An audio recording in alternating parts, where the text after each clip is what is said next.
out was I was in a room full of real Americans, brother. All right, guys, we are live. And at the end of the day, Thursday, with our leader up there, my hero, that gladiator, July, we're going to bring and I got a great show for you. Together. What's up, One Jets? real American at a time, brother. We're just going to go into it because motherfucking Hulk Hogan is on the stage. It is literally Hulk Hogan. I've seen some great we're just going there. In my time. Hulk Hogan and let me tell you something, the Macho Man Randy Savage. But you know something? I see the greatest tag team of my life standing upon us, getting ready to straighten this country out for all the real Americans. Yeah.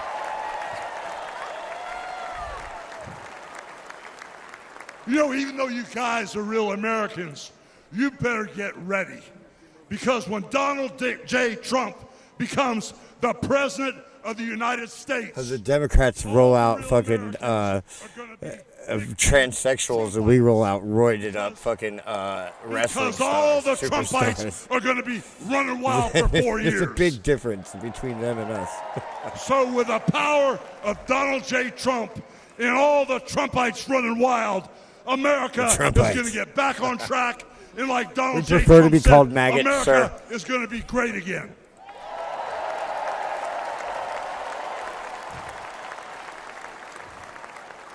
You know, when I look out and I see all the real Americans, I think about how Donald Trump, his family was compromised. When I look out there and I see Donald Trump, I think about how his business was compromised. Yeah.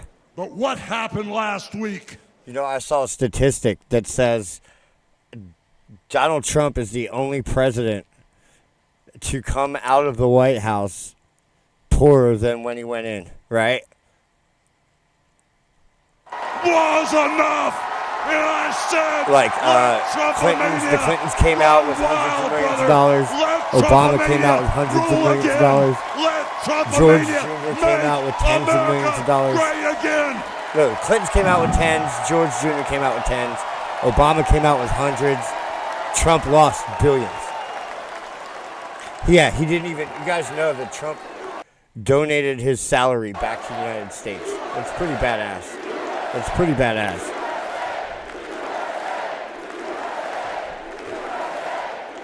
There's the man. Hi. Hulk Hogan's so old that he literally can't hear you now. All the shouting in the world won't make Hulk hear it. You know something, Trumpites? I didn't come here as Hulk Hogan, but I just had to give you a little taste. You know, my name is Terry Bollea. And as an entertainer, I love you too. And as an entertainer, I tried to stay out of politics. But after everything that's happened to our country over the past 4 years, yeah, we're seeing it too. Last weekend, yes, Frank. What's going on, brother? I can no longer stay silent. What's up, Tam Tam?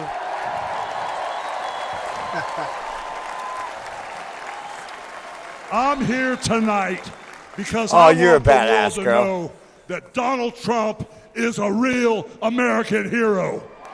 I am a real American. And I'm proud to support my hero as the next president of this United States. Donald Trump's my hero, too. I don't know. Now that he's been shot, survived a hail of bullets. You know, guys, right? I've known Donald chose Trump my guy, for over JD Vance. 35 years. I mean, he could have chose Vivek, but he chose JD Vance.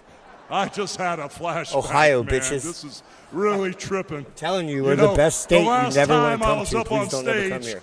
Donald Trump was sitting at ringside at the Trump Plaza. I was bleeding like a pig, and I won the world title right in front of Donald J. What's up, Trump. Andrew, buddy? And you know something? He's going to win in November, I and love we're you, all brother. going to be What's champions up? again when he wins.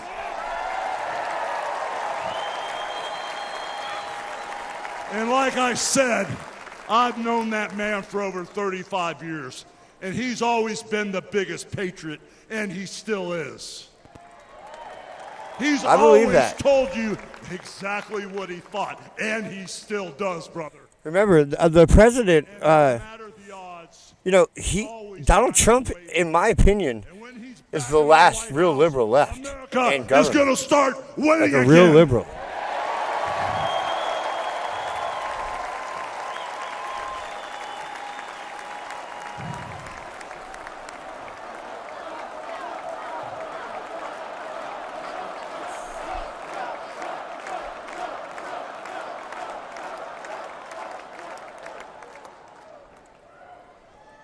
You know, guys, over my career, I've been in the ring with some of the biggest, some of the baddest dudes on the planet. And I've squared off. Yeah, and we shared needles while we were shooting up fucking steroids. Savages. And I shared needles with all these dead guys. Giants in the middle of the ring. And I know tough guys. But let me tell you something, brother. Donald Trump. Actually, the Hulkster's still ripped as fuck. He's got to be, what, 70 at least? They've thrown everything at Donald Trump. Hey, what's up, Carol? All the investigations, the impeachments, the court cases, and he's still standing and kicking their butts.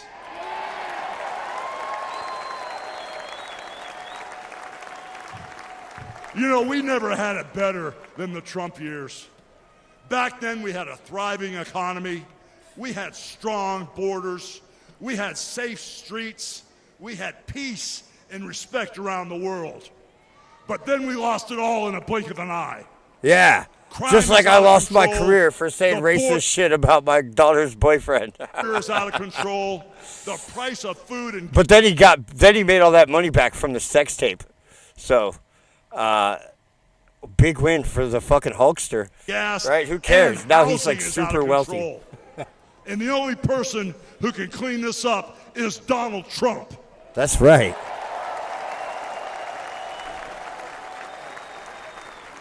Right, the Democrats thought, we should, since Joe Biden's pretty much responsible for this entire mess, for all of his 50 years in government and all that, maybe we should let him clean up this mess, right?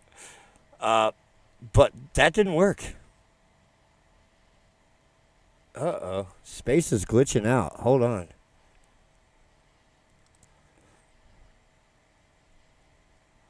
There we go. All right. Yeah. So if Joe Biden can't be counted on to clean up his own mess, so we're going to bring Donald Trump in. Whoa, what'd I do? There we go. So all you criminals, all you lowlifes, all you scumbags, all you drug dealers, and all you crooked politicians need to answer one question, brother. What you gonna do when Donald Trump and all the Trumpomaniacs run wild on you, brother? Trumpomaniacs. We prefer to be called maggots, sir. And thank you.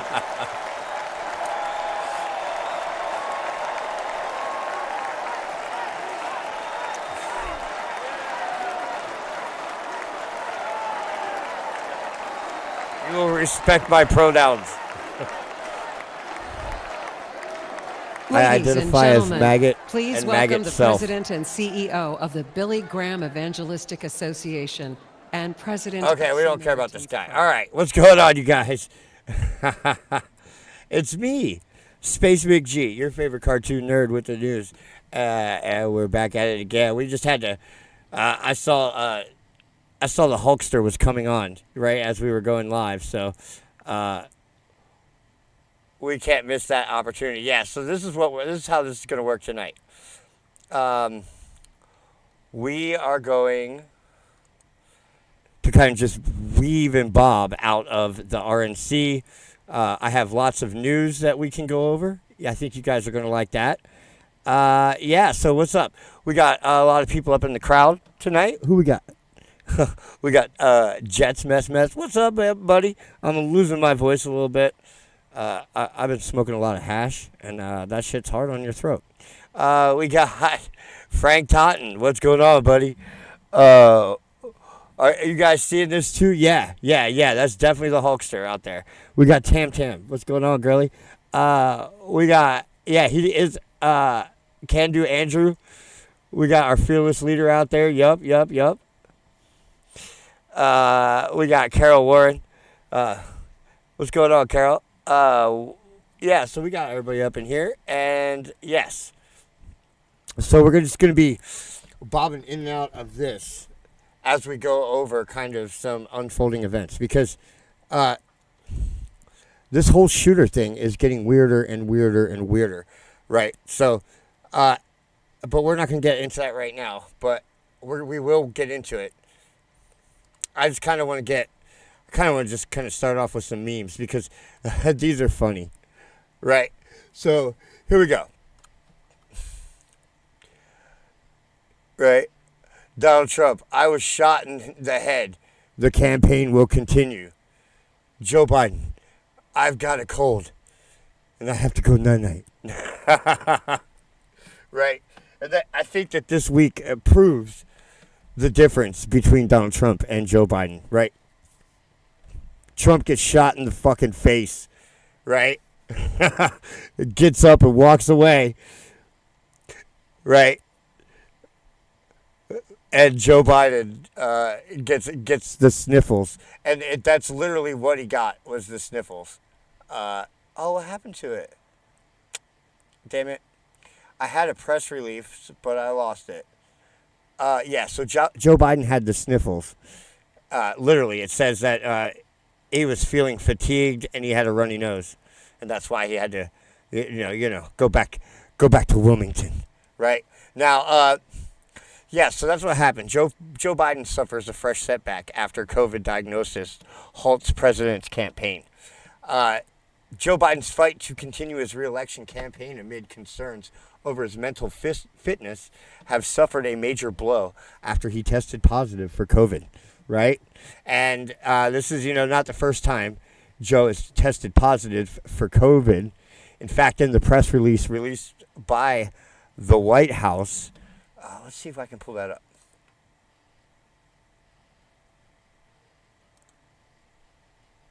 Yep, here we go. In the press release, right, it says that he's experiencing mild symptoms,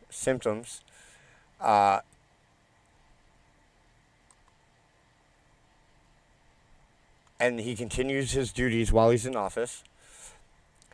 He presented with respiratory system, including rhinorrhea, a runny nose, and non-productive cough with general malaise. So, he has no temperature.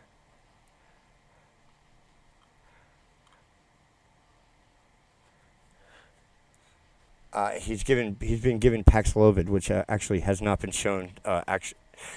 There's a lot of debate about the benefits of even taking that. Hey, what's up, Sonic Boyd?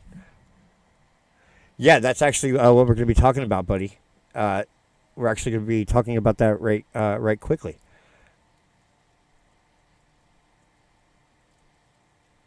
This whole year reads like Fear and Loathing in Las Vegas. Yeah, Fear and Loathing in Las Vegas. Where do you guys see the polls? Holy shit. Joe Biden's loathing Las Vegas right now. Let's just kind of dip in on this real quick. What's going on here? Okay, it looks like they're all praying. So Joe Biden posted on Twitter that he was sick, right? And everyone just had a field day with it, right? Joe Biden, I'm sick. Yeah, we know, right? Oh,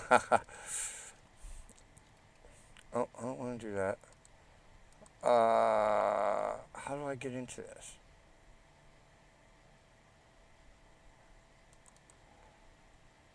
Do I do this? No. How do I get into it? Oh, whatever. Oh, show probable spam. Okay, whatever. Anyway, yeah, so Biden's health and age are under even further scrutiny amid questions over his political future. And what it says, basically, is that following Biden's campaign-changing performance in last month's presidential debate, his age and health, which have long been his biggest political weaknesses, dating back to his third run for the presidency, blah, blah, blah, blah, blah, blah, right?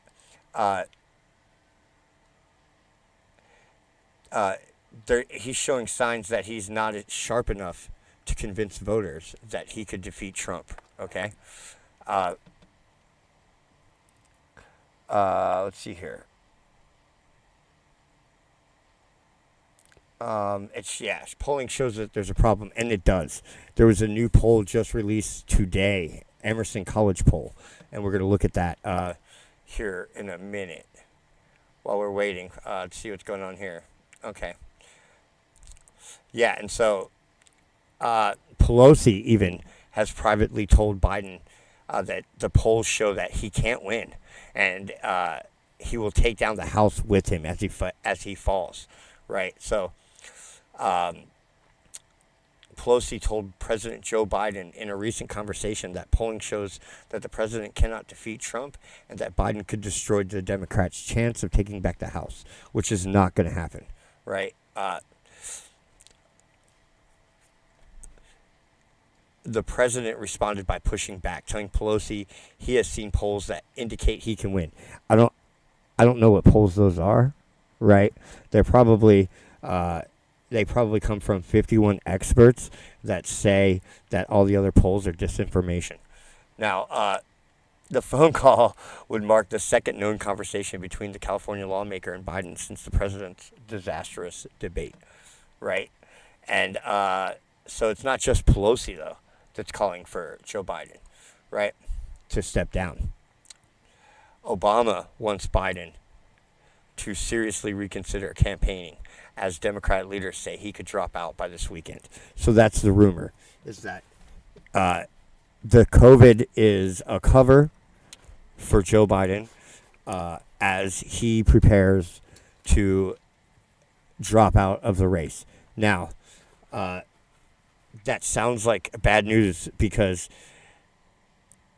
Trump really is going to easily defeat Biden, but we don't know about, an unknown generic Democrat, right? A generic Democrat might beat Donald Trump, right? But luckily, it's not going to be a generic Democrat. What I'm hearing from MSNBC and CNN on those channels is that it's going to be like Harris, Whitmer, Harris, Pritzker, right? Something like that. The black governor from Maryland, the young black kid from Maryland, that guy, one of those three, right? Newsom's not going to do it because he doesn't want second fiddle, right? Newsom, when he makes his move, he's running for president. So,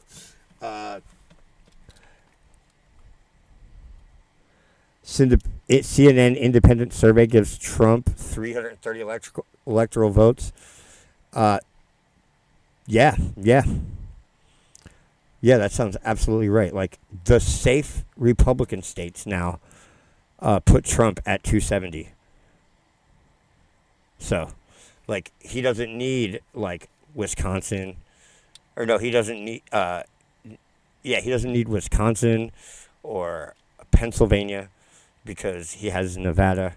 Nevada's now a safe Republican state. We're actually going to look at that right now. Here we go.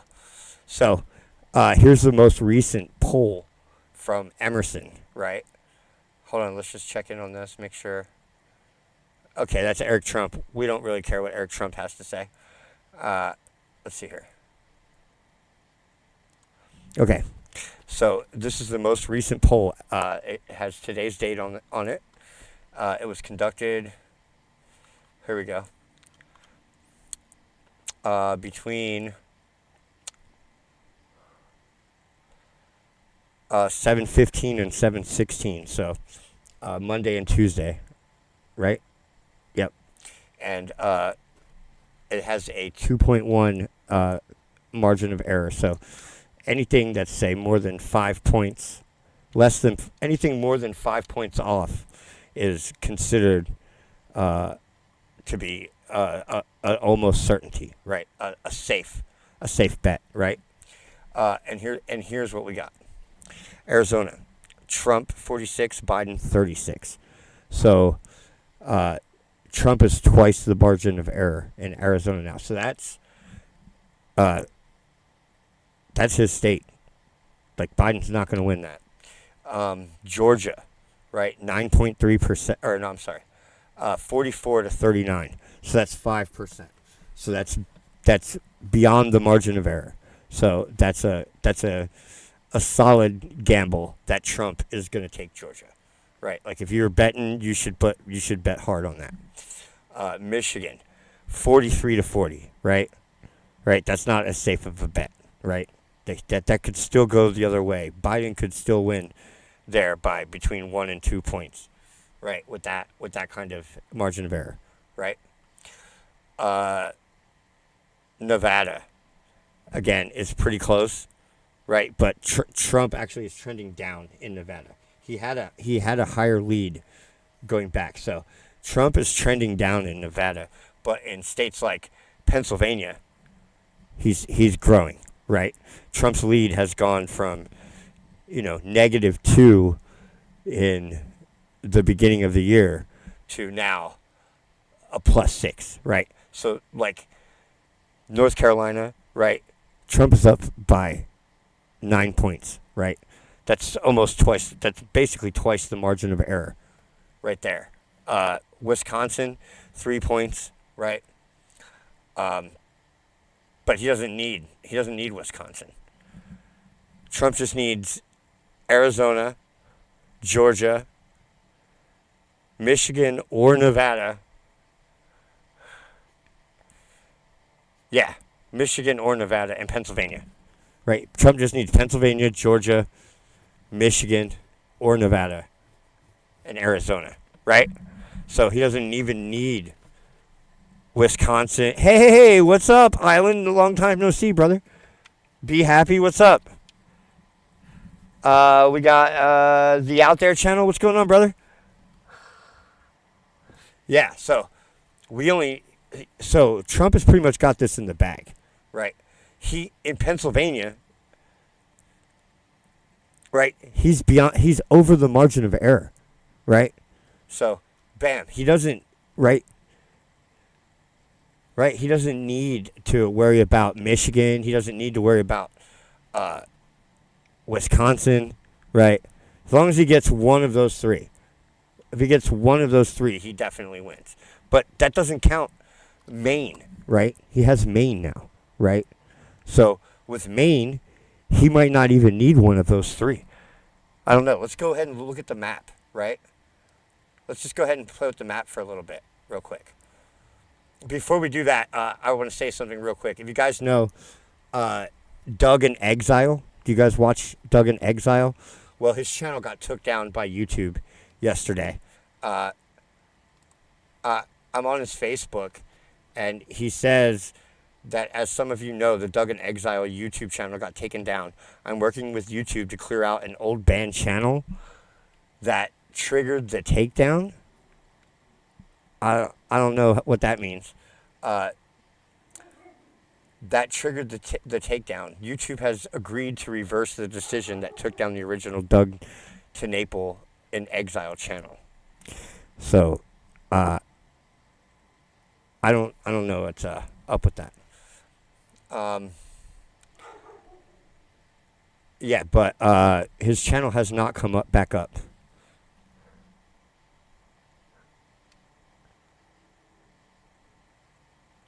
Well, that's good, Frank. Frank says that ballots without signature and proof of residency will be discounted. That's good. I hope so, Island. What's up, Toru? Glad you made it, brother. Hey, and we got, So we're going to look at the map real quick, and let's see if we can get a good idea of this.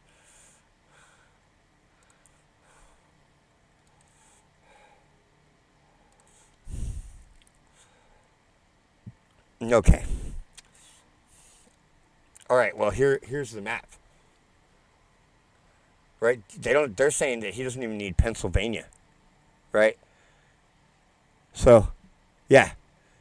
They have him at 310 now.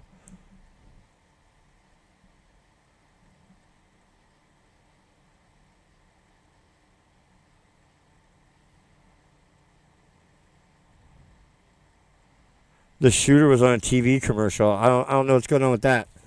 What's up, blind dude? Yeah. Okay, so here's the map, guys.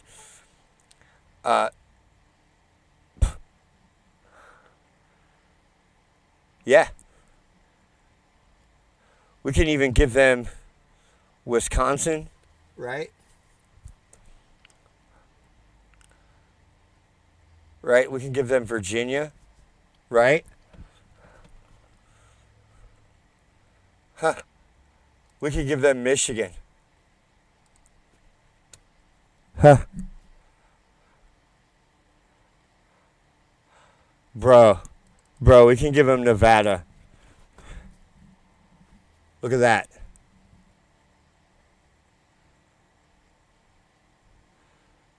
Look at that. They can't win. They can't win. They're going to have to win. Give them Virginia. Okay, no, we can't give them Virginia and Nevada. We need Nevada back. We definitely got Nevada, no matter what, anyway. Right? So, yeah. Yeah. Like, they're going to have to win Arizona. Right? Biden needs Arizona or Nevada. Right? Nevada gives him barely a win. Or we didn't give him any of these. Or he can flip. Oh.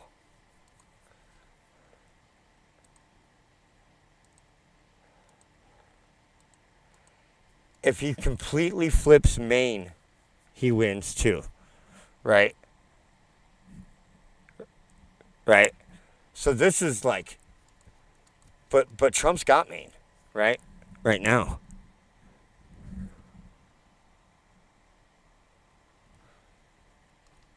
The machines in Arizona will still be rigged. Yeah. Yeah, but I mean, there's only so much you can rig it, right? As we see here, blind dude, you just missed it. There's only so much there's only so many points you can steal, right? Arizona, Trump is up by 10 right now. Right here. Trump 46, Biden 36, right? Trump's up by 10. This is the most recent from today.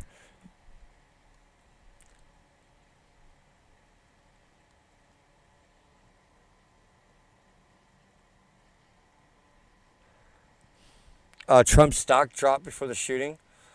I don't know if his stock dropped. I know it shot up right after this. They're saying that they shorted the stock right before the shooting. $12 million the day before the shooting.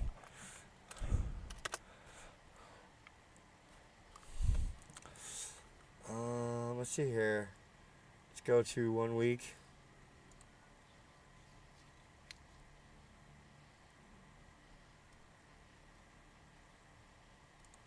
Here we go.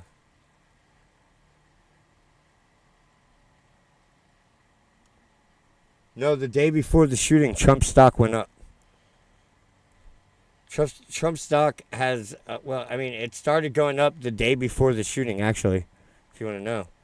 It had been going down, and then it started rising back up.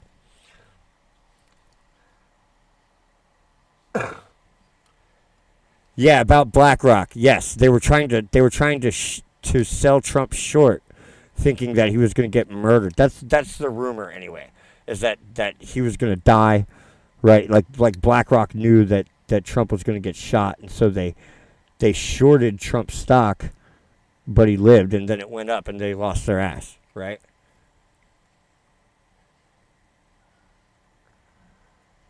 $12 million. Yeah, that's what I heard. That's what I heard. I'm not saying that any of this is true. I just heard that.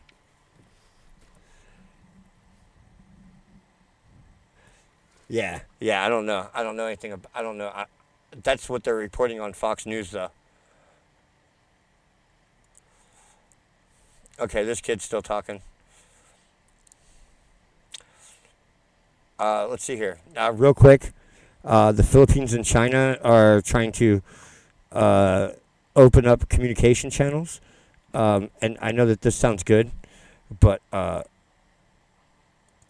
it's actually not, because they're both saying that's basically them both admitting that there's such a risk for conflict that they need a direct communication line between each other. So that's actually kind of bad, right? Right? Like, if there's no risk for conflict, you don't need this, like, emergency hotline, right? Right. And, but it's good that they have that emergency hotline, guys, because the Philippines are going to develop an airport in the South China Sea on an island. So the Philippines are going to play the Chinese games and turn an island into an Air Force base, basically, right? Right. So yeah, so they're gonna pull a Chinese trick and turn the island into a Air Force base. Yeah, so it's on C2 Island. Yeah. So I'm just letting you guys know that there's still that this is still a thing, right? We need to pay attention to this. Don't lose sight of the prize, right? And Elon Musk finally comes out for Donald Trump, pledges $140 million, or $180 million at $45 million a month. So, big win for the Trumpster. And that goes along with other things.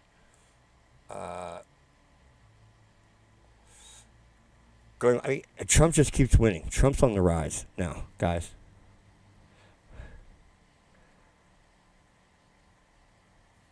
Oh yeah, no, Trump has ascended. Trump has now ascended to, like, I don't know, legend status, like, you know, I'm not gonna say he's up there with Caesar, but, like, he's up there with Eisenhower, maybe.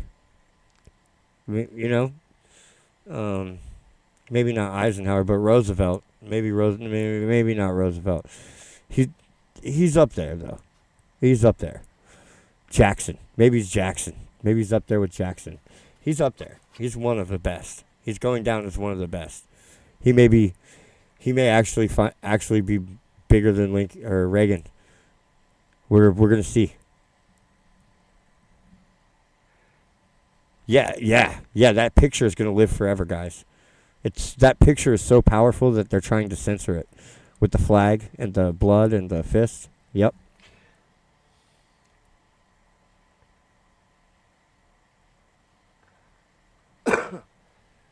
Hey, what's up, Turning Guns? Glad you made it, brother. I'm glad you made it. Yeah, we're about to see Trump take this fucking shit. Let's see what's going on. Oh, this guy's still talking. Skip past him. Can we? What's going on now? Jews for Trump. Awesome. Oh, this guy's still talking.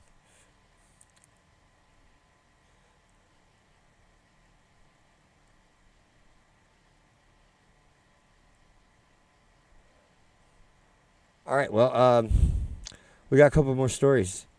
So, we've got actually a lot of stories. We haven't even gotten into it yet. All right. So, an armed man wearing a ski mask near RNC did not have a permit to carry the gun that he was carrying. A Homeland Security Special Agent and Capitol Police officer arrested a masked man near the Republican National Convention security perimeter after prosecutors said they found an AK-47 pistol. So like an Uzi, I guess. I don't know. something like that, in his bag. It happened Monday on North 11th Street near blah, blah, blah, blah, blah, blah, blah, blah, blah. A newly released criminal complaint said the special agent noticed the backpack was hanging low on the individual and seemed as if it were heavy.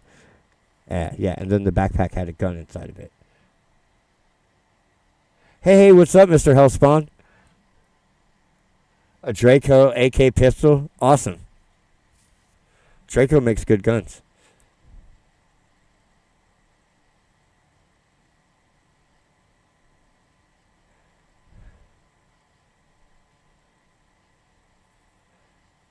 Okay, I'm just reading what you guys are saying. Yeah, he is the Teflon Donald, guys. He went big. The criminal also had gloves with rubber fingerprints, a flashlight, and a Scream movie mask. So, pretty terrifying. But that's okay. But don't worry about that guy, because Department of Homeland Security wants everyone to know that the real threat is to Joe Biden, because the DHS warned of potential repeat attacks and retaliation after a Trump assassination attempt. Fox News has learned of a joint intelligence bulletin from the FBI and the Department of Homeland Security that was published this week, warning of potential repeat attacks and retaliation following the shooting of former President Donald Trump. Let's see here. The 4-page bulletin, first reported by Politico, stated the violent extremist or others may attempt follow-up or retaliatory attacks of violence, right? So they're already setting the stage for the next attack, right? But, you know, they're saying that either one of them could get taken out, right? And I think it's fitting that they start talking about Biden getting executed right after the failed attempt to execute Trump, right? It's funny how, you know, let's say Biden really is sick, right? He comes down with it right after the failed assassination, right? You guys know? Did you guys know that I think it was Mark Twain, but says there's no such thing as a coincidence, especially in an election year. They will poison Trump? Maybe. Oh, yeah, no, my throat is a little hoarse. I've been smoking, like, hash for, like, days. And, yeah. Yeah, so, yeah, that's why.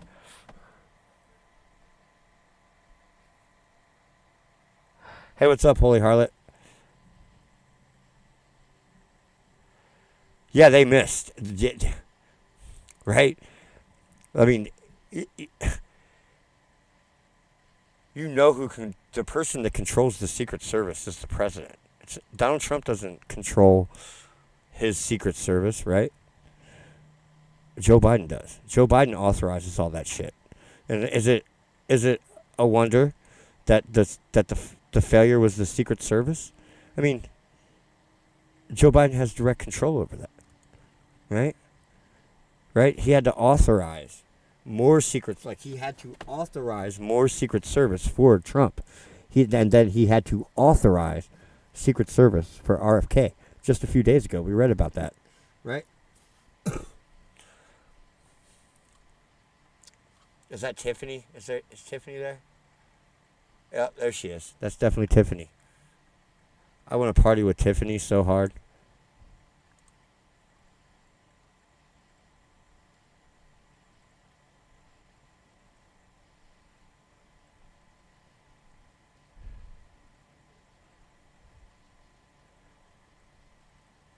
Yeah, I'm just reading your guys' chat. Sorry.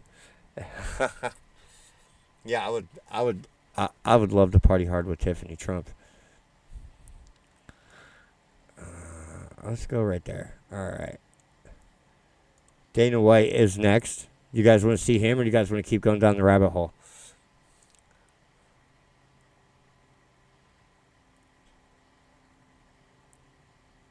Let's see here. All right.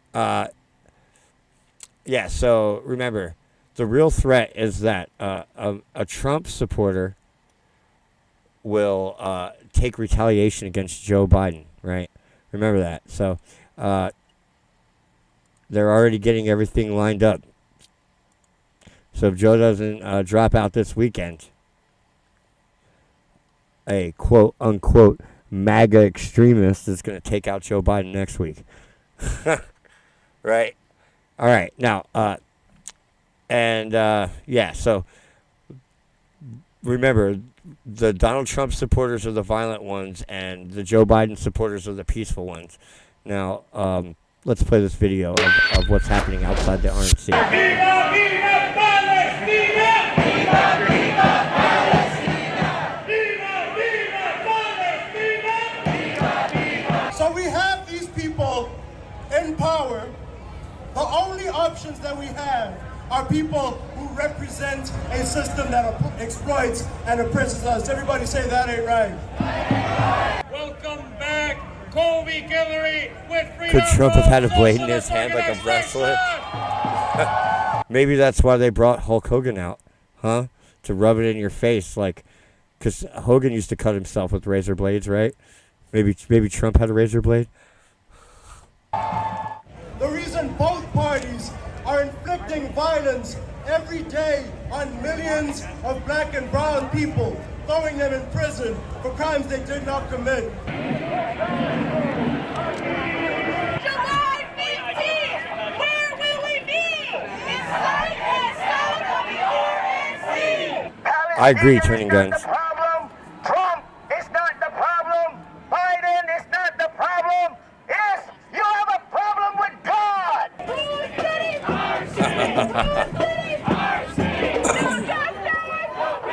Hello, this is Telegram for the Real News Network. I'm here in Milwaukee, Wisconsin, and right behind me is a coalition to march on the RNC. They are marching for a variety of causes. It's an umbrella group for progressive causes, including protection of LGBTQ rights, protection of reproductive Melania rights, speaking? as I well thought as she to end wasn't the going to war on speak. Hold Gaza. on. Let's go.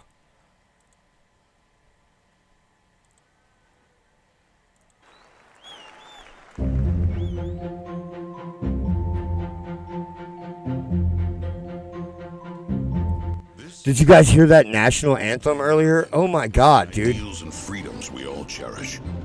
That was amazing. Of a life dedicated to dreaming. Now, if you don't like opera, you might not have liked it, but it was amazing. In his beloved city. But most of all, this is a story about putting his country first. And it's a story best told in pictures. Young and confident, Donald Trump wasn't afraid to think big and build even bigger. And he left his mark on the New York skyline that greeted visitors from around the world. But he wasn't just an American entrepreneur. He became a folk hero. Celebrities and sports stars wanted to be seen with him. Now he's like bigger than fucking Paul Bunyan. And New Yorkers just loved him. And he loved them back. And he gave back. Just one example. He's bigger than Casey Jones. The Woolman Skating Rink. The Woolman Skating Rink in Central Park bigger is than open again. The city Pecos spent Bill. nearly 6 years and $12 million trying to fix it. And then to the rescue, developer Donald Trump. As Tracy Egan tells us now, he accomplished in 3.5 months what the city couldn't do in 6 years. Donald, you performed a great public service. There was no denying that Donald Trump was the toast of the town. But he was also something even more important, a patriotic American. And like many others, he was becoming increasingly troubled by the direction of our country. Because I really am tired of seeing what's happening with this country, how we're really making other people live like kings, and we're not. You've said, though, that if you did run for president, you believe you'd win. Well, I don't know. I think I'd win. I tell you what, I wouldn't go in to lose. I've never gone in to lose in my life. And if I did decide to do it, I think I'd be inclined. I would say that I would have a hell of a chance of winning, because I think people, I don't know how your audience feels, but I think people are tired of seeing the United States ripped I remember off. seeing this on But who would Oprah. ever run for Mom president used to watch and leave Oprah such a every day after glamorous school. life? Appearances in movies, best-selling books, a widely popular TV show. But for Donald J. Trump, the calling to save his country was even stronger. The mission better dead than more red, y'all. important. The number of Americans being left behind, too large. And so, in Donald Trump fashion, he announced he was running for president, in it to win. And he did.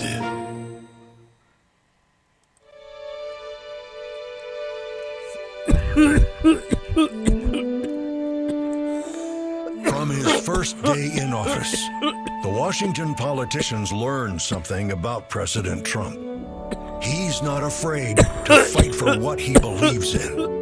They call that having the courage of your convictions. First up, the Trump tax cuts, largest in America's history, and it led to higher take-home pay for working families. Unfortunately, today, taxes are up and incomes down. The politicians just never learn. Next for President Trump, secure our border. Check. Miles and miles of wall built. ISIS and other terrorists deterred. I'm high as shit. But now, we have the Barney Fife of border security. The Barney Fife. Leading to 250,000 Americans dead from fentanyl coming in. Brutal migrant crime spreading across America. You can let them talk about you like that, Mr. President. And ISIS, now here. Where am I? President Trump promised he'd keep America out of endless wars. SpaysE, you gotta help me. You gotta help me, SpaysE. I think they're trying to kill me, SpaysE. You see, I messed up this thing, you know, the thing. Maybe. Anyway, they're trying to kill me, SpaysE. They're trying to kill me. I don't have COVID. I think I'm suffering from arsenic poisoning. Well, I suggest you take a vaccine and a booster for that, sir. Oh, they got those, SpaysE? They got them? No, sir. They actually don't have them. And even if they did, they probably wouldn't work, seeing as how you got vaxxed and boosted and boosted and boosted and boosted. And you've been sick like a dozen times or something. Yeah, look, SpaysE, it's not about the needle that the vaccine is, but the thing with, end of quote. Repeat the line. All right, sir. All right, let's go back to this. Stop him.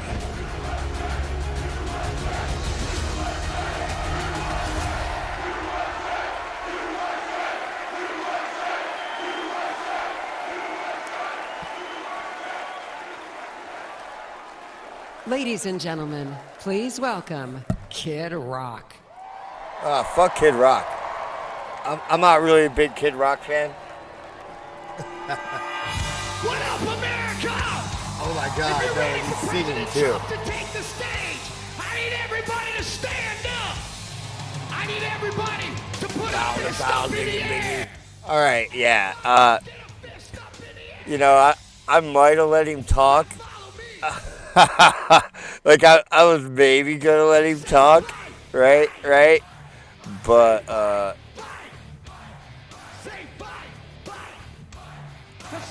I don't want to hear him sing. I'll tell you that.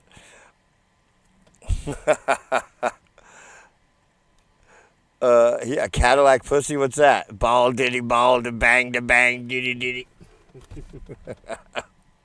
Yeah, no, I'm not good. I'm good on that.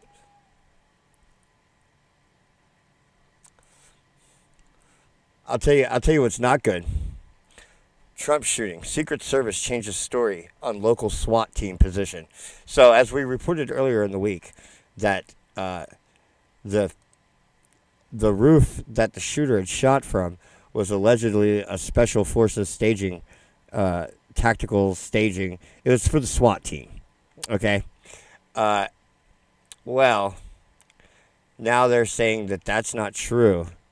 The people that were the SWAT team were saying, we weren't in that building. We were in another building. Right? Now, here's the thing. This story has changed, right? Multiple times already. Here's how now it doesn't say what, okay, it does say that a U.S. Secret Service official said a Pennsylvania police SWAT team was in another building than the one whose roof was used Saturday. The new account contradicts a prior claim by Secret Service Director Kimberly Cheadle. Isn't it funny her name's Cheadle? She's a little Cheadle. Hey, what's up, Brett Cahill? Welcome to the show. You get a wrench. All right, there we go. We're gonna give this guy a wrench. Brett Cahill. All right, what's going on? So the disclosure follows news that the Secret Service had increased security for Trump after being told of a plot by Iran to kill him.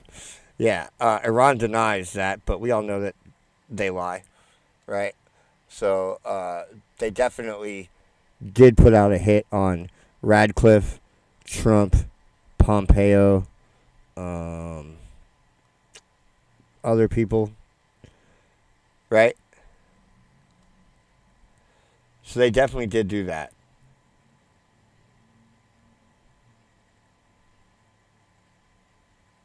I kind of look like Kid Rock a little bit, maybe. All right, you guys want to hear him? Fine.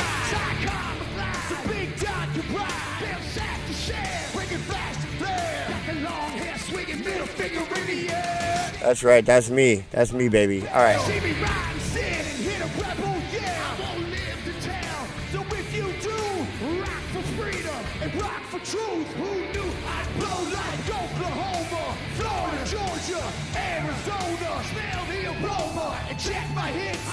Hell no, no. It's bomb, the dang, diggy, diggy. I called it as soon as the music started playing because I'm that good. Guys, I'm that good. I'm that good. I know. Say Trump, Trump. Say Trump, Trump. I need to hear you louder than that. One more time. I'm a cowboy, badass. Oh yeah, I don't really know if I like this song. I don't really know anything about Kid Rock. I don't really like him. He's got a big giant gold cross, so I know that that he's a dirty slut. Ladies and gentlemen, get ready for the most patriotic American badass on earth, President Donald J. Trump. Yes, I'm ready. But first, another American badass, my brother, Dana White. God bless America. He doesn't look bad for 100 years old.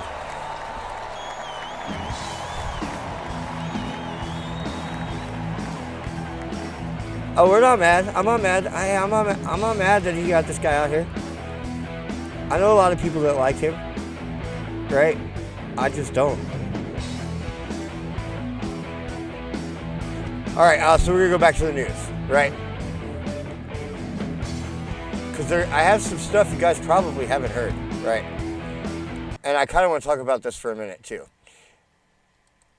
The Secret Service, so they changed their story, right? Now, I'm very good at detecting when people are lying to me. And this is one of the ways I know that they're lying, is when their story changes. Right. Here's what I think is going to happen. I think that over the next coming days, we're going to find out that no, it wasn't the Butler County staging area. It was the Secret Service staging area. That's why they're lying about this building. It's because it was them inside the building. Like that was their headquarters. Right? Right? Right, let's talk a little bit about this Iran thing, right, too, while we have a second, right?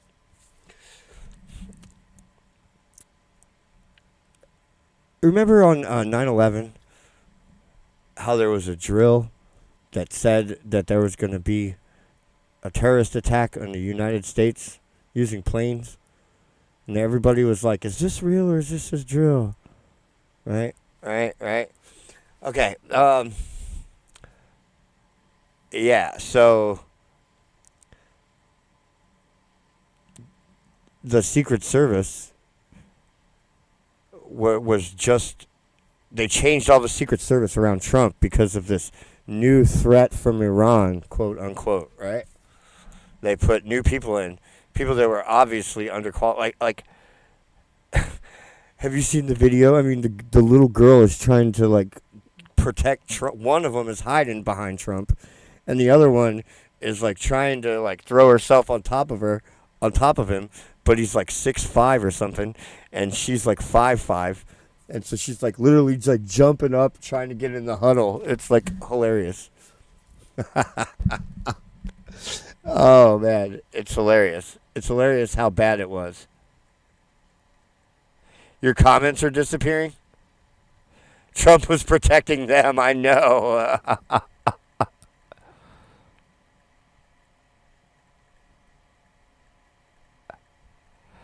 50 Cent, yeah, Donald Trump better come out. When he comes out, it better be "Too Many Men Wish Death on Me." Because, like, that's, like, his song now. That's his song now. And big shout out to fucking 4547 for picking, for not playing the identity politics game and picking a minority to, like, try to, like, pander to voters. I knew Trump was above that, and he picked the best guy, I think, that he had besides Ron. I mean, I was all Vivek all the way, but, you know.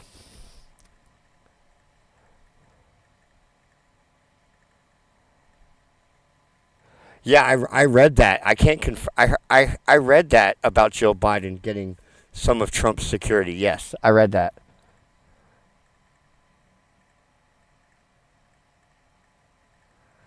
The AI version of that 50 Cent song. If you put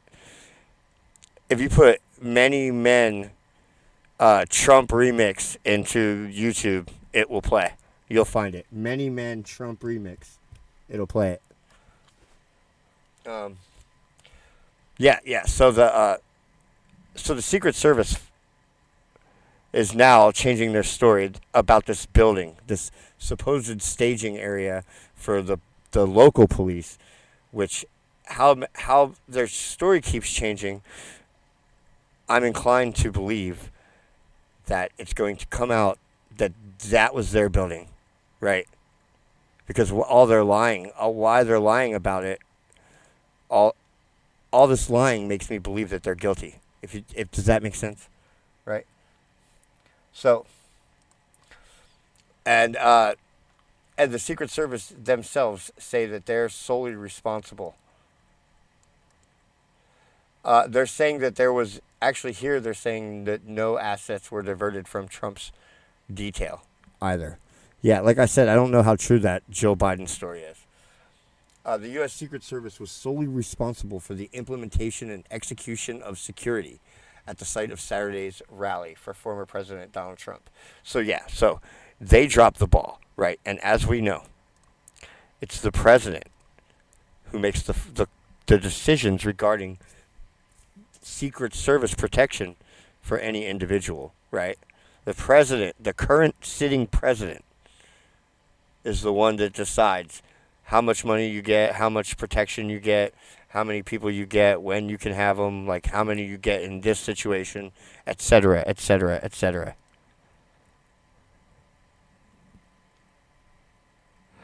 CNN reported a university forensic analysis that at least 3 guns were used.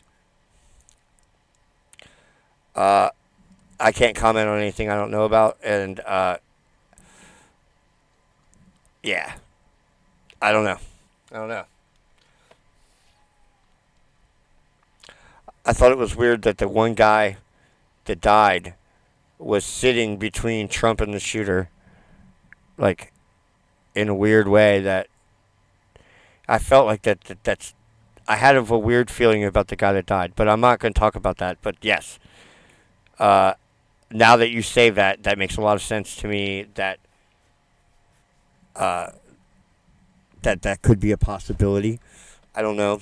The guy that died, the fireman, was sitting behind Trump on stage left, right? He was stage left behind Trump. Not really in the line of, like, I don't understand how that guy got shot.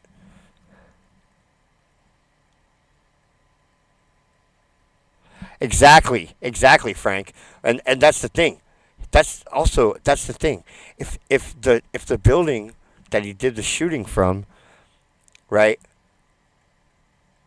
How does this kid get on the roof of a secure area with the SWAT team, either in it or adjacent to it, that's so secure that the law enforcement officers have to break the fence down with a car, that they'll drive through the fence to get onto the site, right?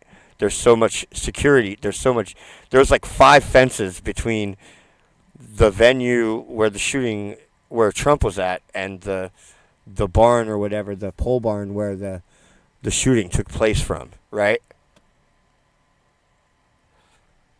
Well, we're going to go into that.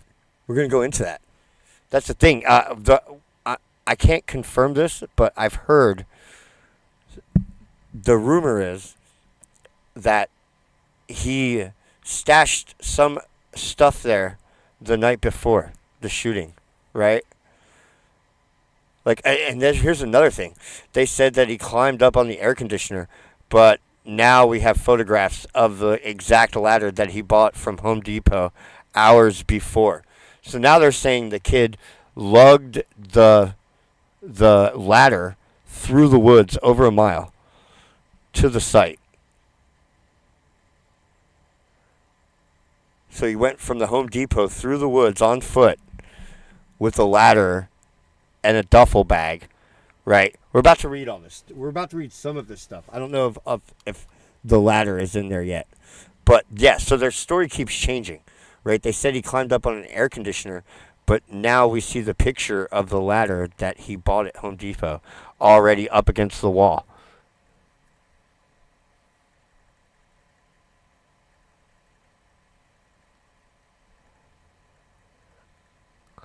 Yeah, that's just what they're saying. Oh, guys, we have so much. Let me just keep going, okay? We'll talk. Let me just keep going, okay? So, like, they divided up areas of responsibility at the staging area, right? But the Secret Service is totally responsible for the design and implementation and execution of the site. In a prior interview with ABC, Cheadle said that local law enforcement was responsible for the building where the 20-year-old climbed onto the roof. But what I was trying to stress was that we divided up areas of responsibility, right? Although Cheadle said of local law enforcement, adding that the agency couldn't do their job without them, right? I'm just reading ahead. I just want to skip over stuff that's not.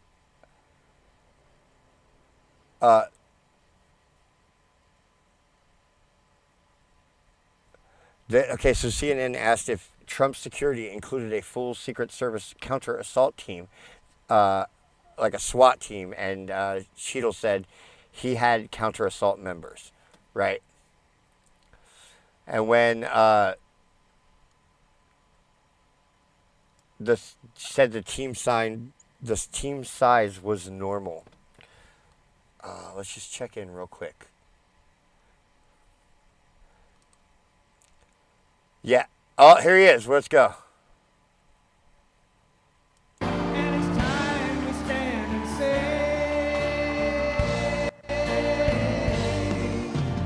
Oh, shit.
Thank you very much. Thank you very, very much. Wow. And thank you, Dana. Thank you, Kid Rock, sometimes referred to as Bob. Bob. And thank you, Lee, right from the beginning. Thank you very much. What a talent. What a beautiful, beautiful soul. Thank you. The president promised us a Friends, rip roar. End delegates, quote. Repeat the fellow line. citizens, I stand before you this evening with a message of confidence, strength, and hope. 4 months from now, we will have an incredible victory, and we will begin the 4 greatest years in the history of our country. Together, we will launch a new era of safety, prosperity, and freedom for citizens of every race, religion, color, and creed. The discord and division in our society must be healed. We must heal it quickly. As Americans, we are bound together by a single fate and a shared destiny. We rise together. Did you guys see everybody walking around with ear patches on? I am running to be president. There was like for all everybody of was walking around with America, ear not half bandages of on. America, because there is no victory in winning for half of America. So tonight, with faith and devotion, I proudly accept your nomination for President of the United States. Thank you. What up, Jason? Hey, hi, Jack. Welcome to the show, Jack. Well, yeah, welcome, Jason. No, Space, it's Jack. I can read it on the teleprompter. Thank you very much. It says Jason, sir.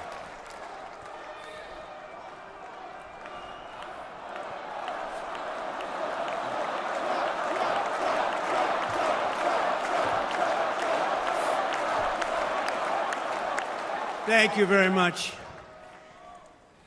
And we will do it right. We're going to do it right. Let me begin this evening by expressing my gratitude to the American people for your outpouring of love and support following the assassination attempt at my rally on Saturday.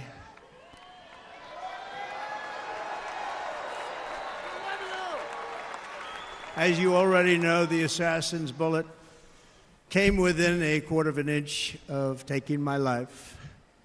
So many people have asked me. A millimeter, a nanometer.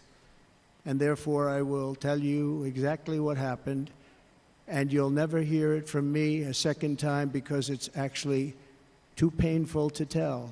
Aw, poor guy. It was a warm, beautiful day in the early evening in Butler Township in the great Commonwealth of Pennsylvania. That's the state I was born in. Music was loudly playing, and the campaign was doing really well. I went to the stage, and the crowd was cheering wildly. Everybody was happy. I began speaking very strongly, powerfully, and happily,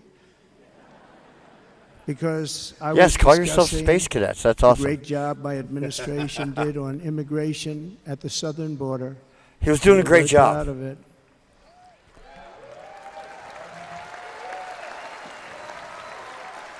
Behind me and to the right was a large Back screen and to the that right. was displaying a chart of border crossings under my leadership. The numbers were absolutely amazing. In order to see the chart, I started to, like this, turn to my right. And he said, would you look at that? Something like that. He says, now look at this, or would you look at that? And then he got shot right then. Boom. That's crazy. And was ready to begin a little bit further turn, which I'm very lucky I didn't do. When I heard a loud whizzing Yes, Turu, sound, and I'm glad I could be here with and you felt guys. Thank you something guys for this. hit me really, really hard.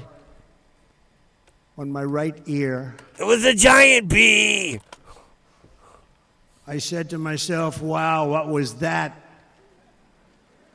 It can only be a bullet. And moved my right hand to my ear, brought it down. My hand was covered with blood. Aww. Absolutely blood all over the place. I immediately knew it was very serious, that we were under attack, and in one movement proceeded to drop to the ground. Bullets were continuing to fly as very brave Secret Service agents rushed to the stage, and they really did. They rushed to the stage. That's hilarious, Mr. Hellspot. Guys, there are two types of countries on Earth. One that has walked on the moon, and the rest that have used the metric system.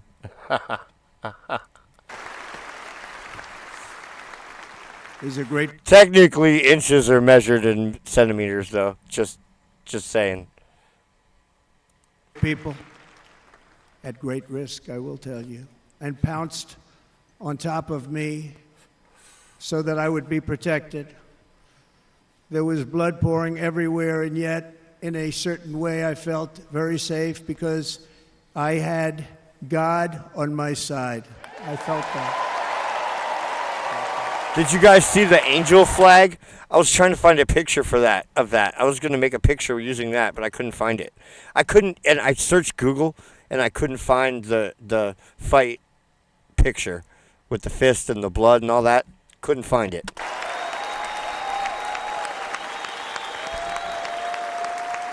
Isn't that weird?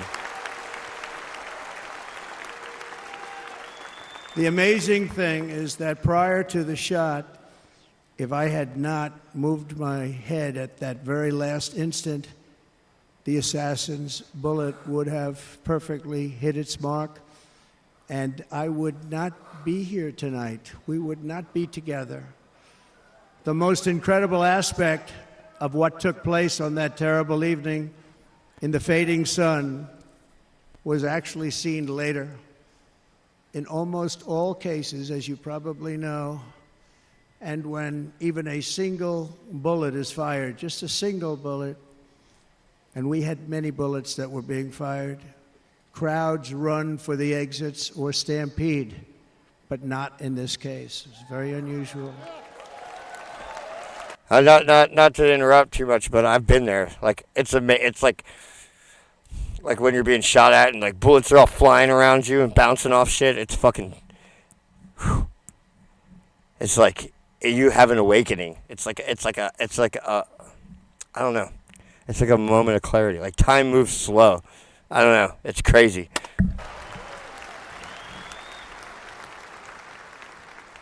This massive crowd of tens of thousands of people stood by and didn't move an inch.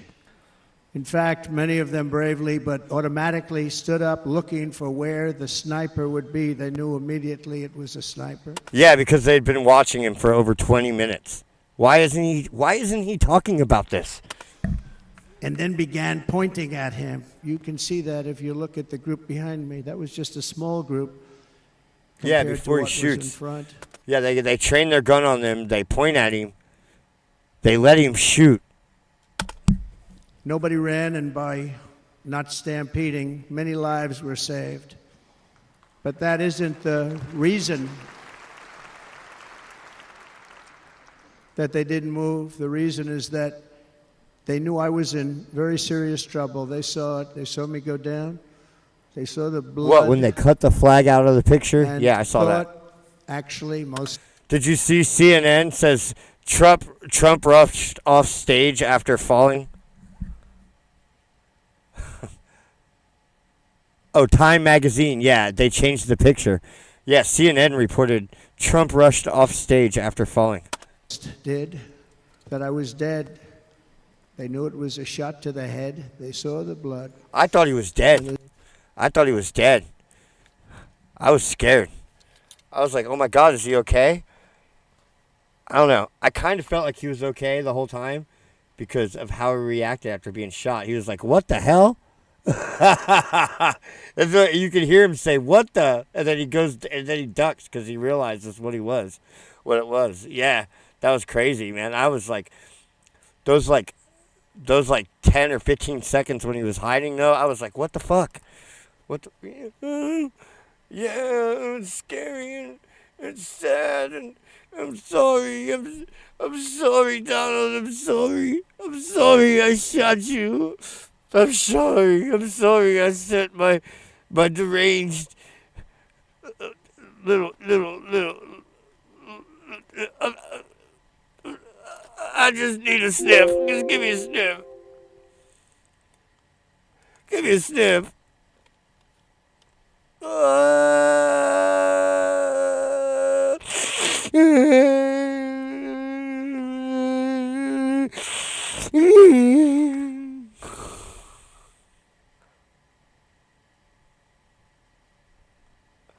Yeah, you should be sorry, Mr. President. All right. There's an interesting statistic. The ears are the bloodiest part. If something happens with the ears, they bleed more than any other part of the body. For whatever reason, the doctors told me that. I said, why is there so much blood? He said, it's the ears. They bleed more. So we learned something, but they just... He's fucking always on, dude. Beautiful He's crowd. always on. They didn't want to leave me. They knew I was in trouble. They didn't want to leave me. And you can see that love written all over their faces. They're incredible people. They're incredible people. Bullets were flying over us, yet I felt serene. But now these Secret see what I mean? Service Like a calm comes over you, right? And I think that's like the difference between people that live and people that die. It's that calm that comes over you. And you like, it goes in slow motion. I was just saying that. Isn't it crazy how I'll say something and then he'll just say it? Isn't that crazy? were putting themselves in peril. They were in very dangerous territory. Bullets were flying right over them, missing them by a very small amount of inches. And then it all stopped. Our Secret Service sniper, from a much greater distance, and with only one bullet used. We got him from even further away, and we didn't miss. Took the assassin's life, took him out.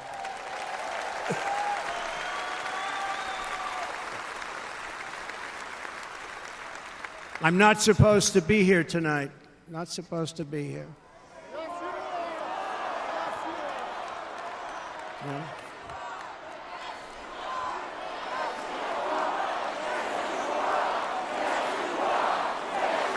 Oh, that's crazy. Yes, you are. Yes, you are, they're saying. He said, I'm not supposed to be here. Thank you. But I'm not. And I'll tell you, I stand before you in this arena only by the grace of Almighty God.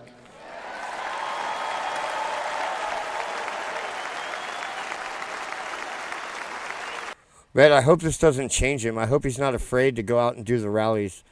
I hope I hope this doesn't change him, right? He seems different. He seems different.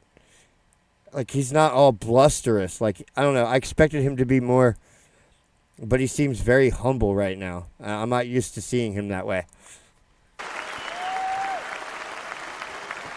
In watching the reports over the last few days, many people say it was a providential moment. Probably was. When I rose, surrounded by Secret Service. Providential, that means God. The crowd was Providence. confused because they thought I was dead. And there was great, great sorrow. I could see that on their faces as I looked out. They didn't know I was looking out. They thought it was over. But I could see it, and I wanted to do something to let them know I was okay. I raised my right arm, looked at the thousands and thousands of people that were... But I mean, he's still Trump, right? And started shouting, fight, fight, fight. That was awesome. That was awesome. Look at him all go. Look at him. Thank Once my clenched fist went up, and it was high into the air. You've all seen that. The crowd realized I was okay and roared with pride for our country like no crowd I have ever heard before. Never heard anything like it. For the rest of my life, I will be grateful for the love shown by that giant audience of patriots that stood bravely on that fateful evening in Pennsylvania. Tragically, the shooter claimed the life of one of What's our up, Michael King? fellow Americans, Corey, comparator, unbelievable person, everybody tells me. You're Unbelievable. fucking badass, bro. And seriously wounded. Two other great warriors, spoke to them today. David Dutch and James Copenhaver. Two great people. I also spoke to all three families of these tremendous people. Our love and prayers are with them. And always will be. We're never going to forget them. They came for a great rally. They were serious Trumpsters, I want to tell you. They were serious Trumpsters and still are. But Corey, Trump-a-maniac's unfortunately, brother. he used the past tense. He was incredible. He was a highly respected former fire chief, respected by everybody. Was accompanied by his wife, Helen, incredible woman. I spoke to her today, devastated. And two precious daughters. Your game making. He lost his life selflessly acting as a human shield to protect them from flying bullets. He went right over the top. I want to check that out. That'd be cool. What I a want to see. fine man he was.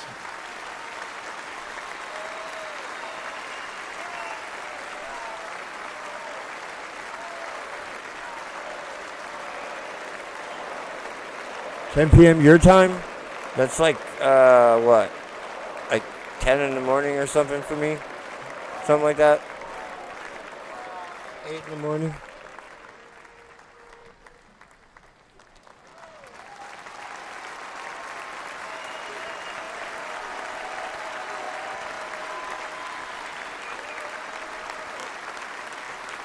Awesome. I want to see.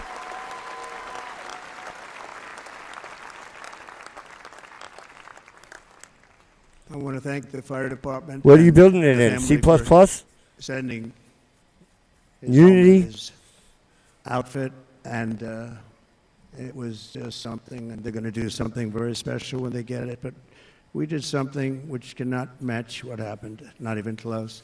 But I am very proud to say that over the past few days, we've raised $6.3 million.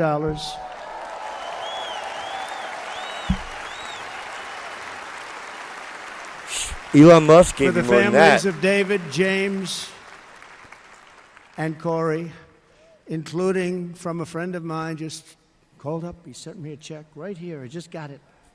No shit, Frank.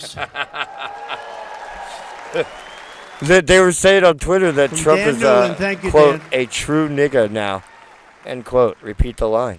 And again, when speaking to the family, I told them, I said, well, I'm going to be sending you a lot of money, but it can't compensate. They all said the same thing. You're right, sir. We appreciate so much what you're doing, but Auto nothing IT? can take I know about auto place IT. In the case of Corey and the other two, by the way, they were That's very, good for very auto IT seriously is good injured, for but now making they're bots doing and shit. very well. They're going to be okay. They're going to be doing very well. Yeah, I've used auto IT a little bit. They're warriors.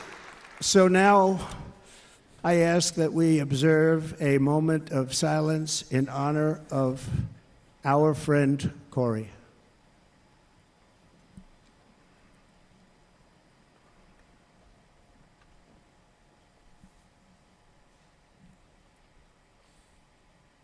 What's going on? What happened to the sound?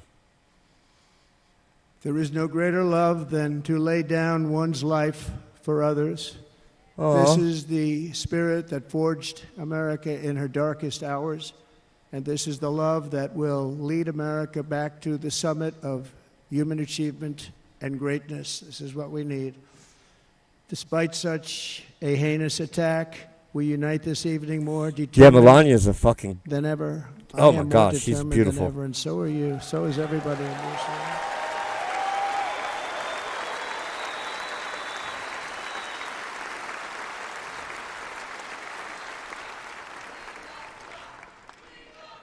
Thank you.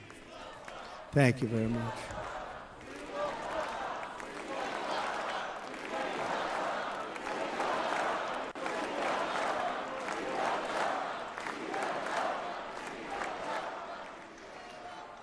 Our resolve is unbroken and our purpose is unchanged to deliver a government that serves the American people better than ever before.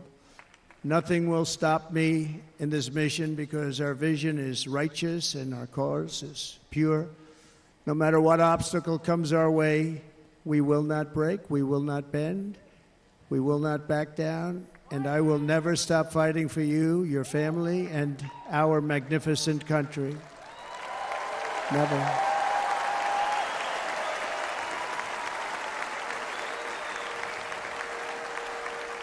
And everything I have to give with all of the energy and fight in my heart and soul, I pledge to our nation tonight. Thank you very much. I pledge that to our nation. We're going to turn our nation around, and we're going to do it very quickly. Thank you.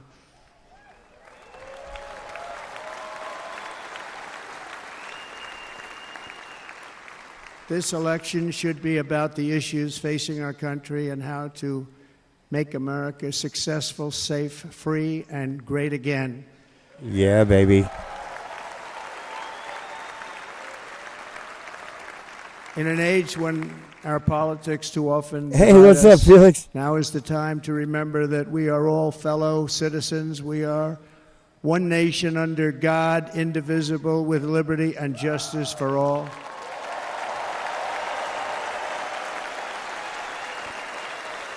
All right, out there. Thanks for coming by, buddy. And we must not criminalize dissent or demonize political disagreement, which is what's been happening in our country lately at a level that nobody has ever seen before. In that spirit, the Democrat Party should immediately stop weaponizing the justice system and labeling their political opponent as an enemy of democracy. Especially I've just been working hard, Felix. That is not true. In fact, I am the one saving democracy for the people of our country. Hey, what's up, Ronnie? I didn't see you there. And very big news, as you probably just read. On Monday, a major ruling was handed down from a highly respected federal judge in Florida, Eileen Cannon, finding that Trump the prosecutor and the documents. fake documents case against me were totally unconstitutional, and the entire case was thrown out of court. With all of that publicity, thrown out of court. If Democrats want to unify our country, they should drop these partisan witch hunts, which I have been going through for approximately 8 years. And they should do that without delay and allow an election to proceed that is worthy of our people. We're going to win it anyway, Yeah. but worthy of our people. On this journey, I am deeply honored to be joined by my amazing wife, Melania. Woohoo. There you go. There's a sexy mommy right there.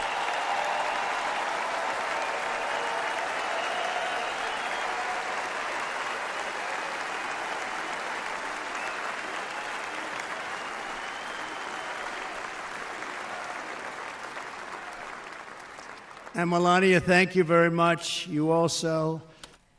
Hey, guys, did you see? Trump is so bad. Bitches be grabbing themselves by the pussy now. Check this out. That judge. Trump got that drizzle, yo. They're grabbing themselves by the pussy.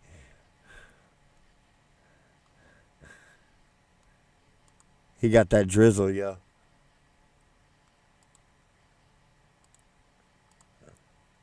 Did something really beautiful, a letter to America calling for national unity, and it really took the Republican Party by surprise. I will tell you, it was beautiful.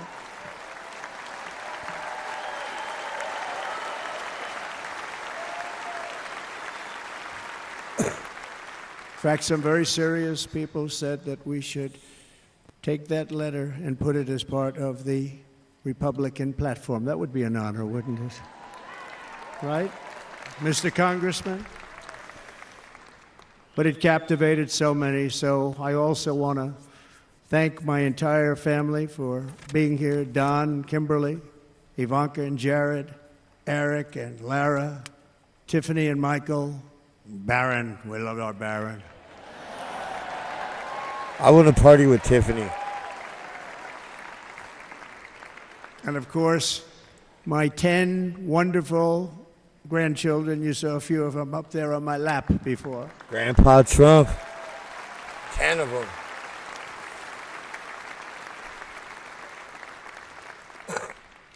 And how good was Dana? Was Dana good? I mean, was he good? CNN headline, Trump he was gives on Melania cooties. Probably the only vacation he's had in about, maybe ever, because he works, but about 10 years with his wife, very far away. I won't tell you where, but very, very far away. Beautiful place. I know, And, right, my girl, people girl, dog? called and he said, If I any- won't be able to do it. This is many, many years. I promised my wife I can't do it. And they came in, they said, Dana. It's okay. It's okay. It's okay, girl gone dog. Melania's been on enough covers, right? Let Jill have Vogue, right? Melania can get on covers without being the first lady, right? Melania has what Jill will never have. Won't be able to do it because he was my first, second, and third choice. I said, well, you know, that's too bad, but I understand he's away, and it's good. It's good for him.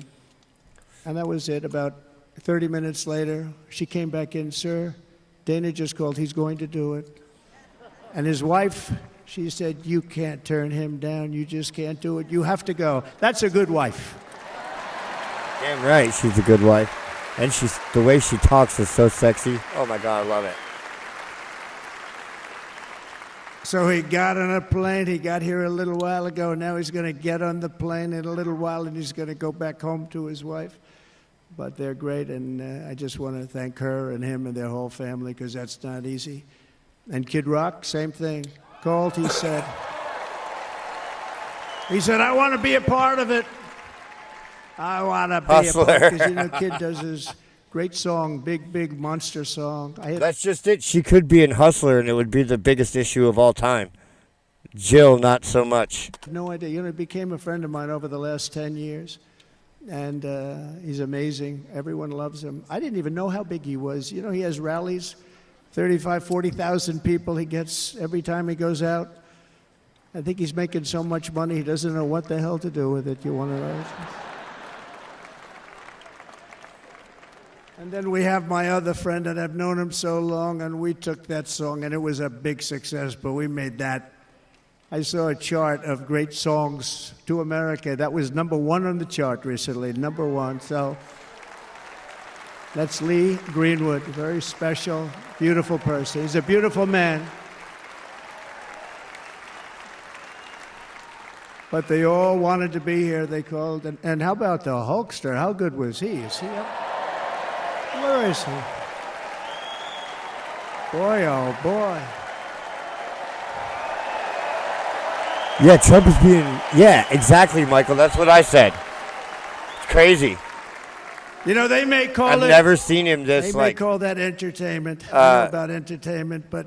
gracious. He used to lift a 350-pound man over his shoulders and then bench press him 2 rows into the audience.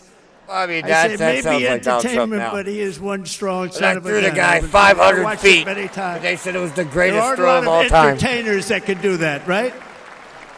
Oh, he You were did. fantastic. Remember when he didn't Donald Trump's body slam Vince McMahon? Yeah, that all happened. Fantastic. Thank you very much. Followed by Eric. What was that all about? Boy, that was good. I didn't want to really come up here. But he was so great, and he's such a good young man. He went through a lot of trouble, and Don last night was incredible. He went through so much trouble. They got subpoenaed more than any people probably in the history of the United States. Every week they get another subpoena from the Democrats, crazy Nancy Pelosi, the whole thing, just boom, boom, boom. They've got to stop that because they're destroying our country. We have to work on making America great again, not on beating people. And we won. We beat them in all. We beat them on the impeachments. We beat them on indictments. We beat them. But the time that you have to spend, if they would devote that genius to helping our country, we'd have a much stronger and better country.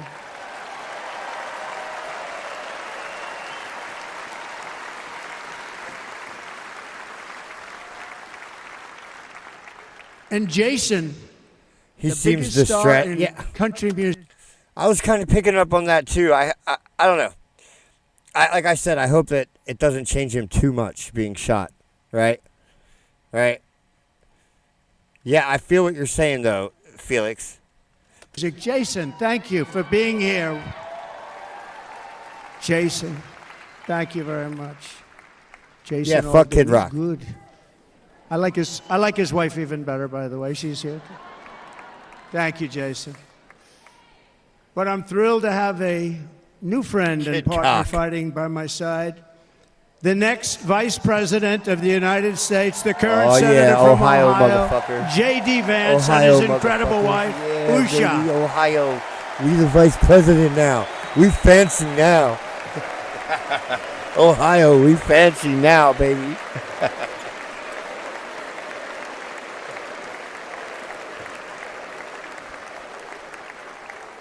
He's going to be a great vice president. He's going to be great. He'll be with this country and with this movement, greatest movement in the history of our country, Make America Great Again.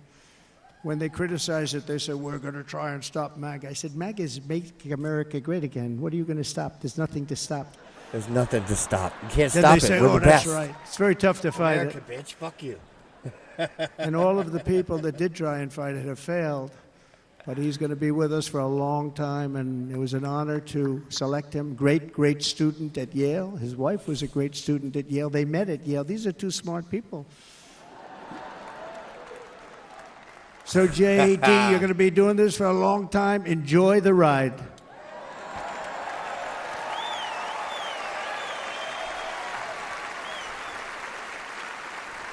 And Ohio, a very Vice special President thank Ohio. you to the extraordinary people of We fancy. Milwaukee. We and fancy the great now state for Ohio. Oh, there they are. There they are. You are so easy to spot.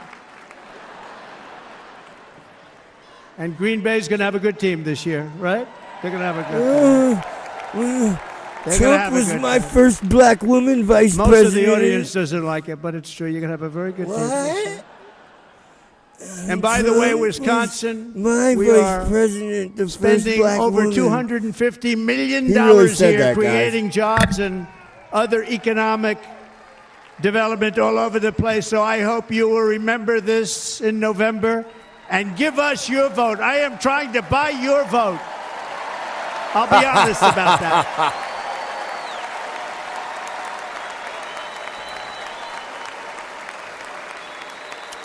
And I promise we will make Wisconsin great again. We're going to make it.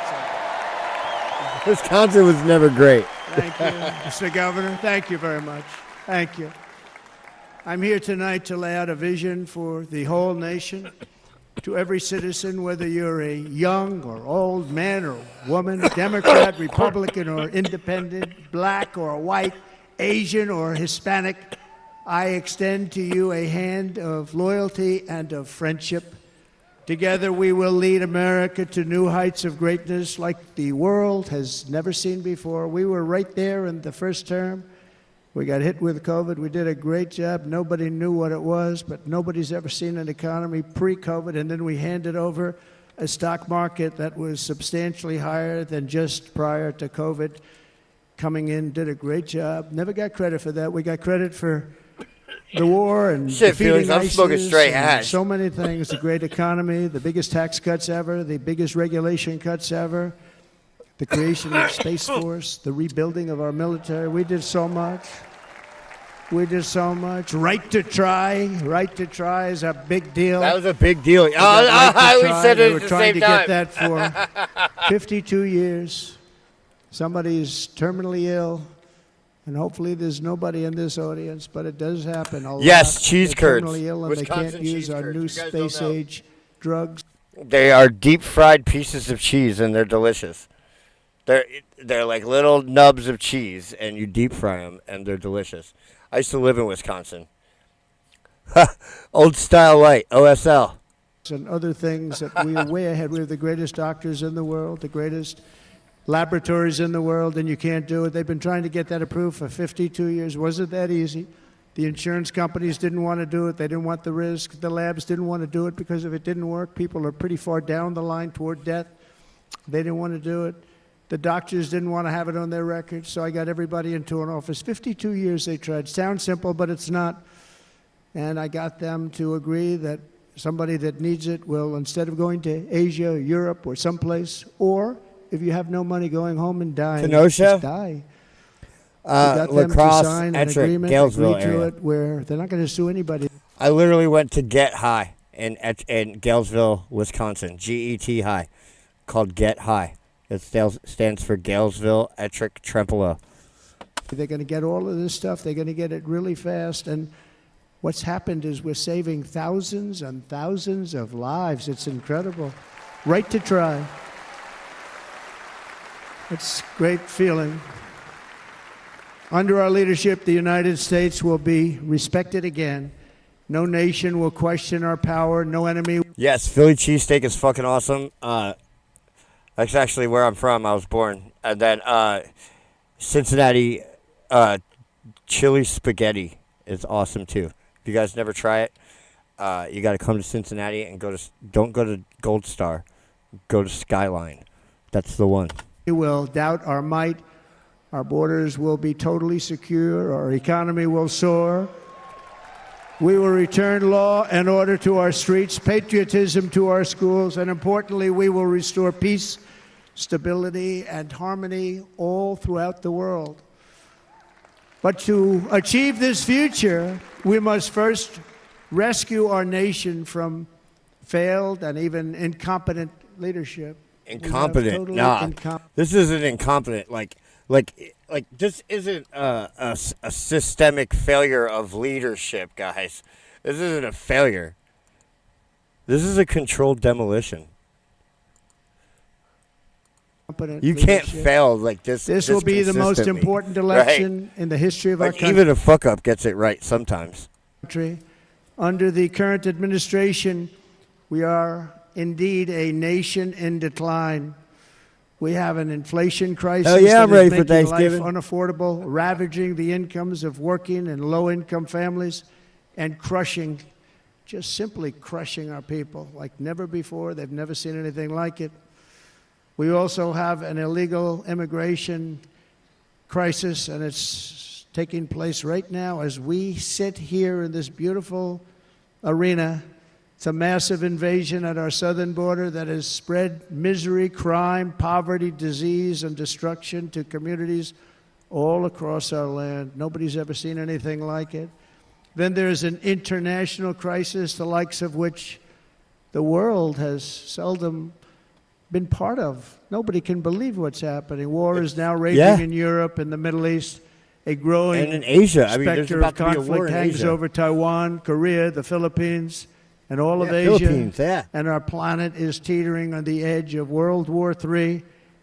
And this Yeah. will be a war like no other war because of weaponry. The weapons are They're tremendous, no amazing longer weapons. army tanks going back and forth, shooting at each other. These weapons are obliteration. Obliteration. It's Are you time serious? for a change. Look at this his eyes. administration can't come close to solving the problems. We're dealing with very tough, very fierce people. They're fierce people. And we don't have fierce people.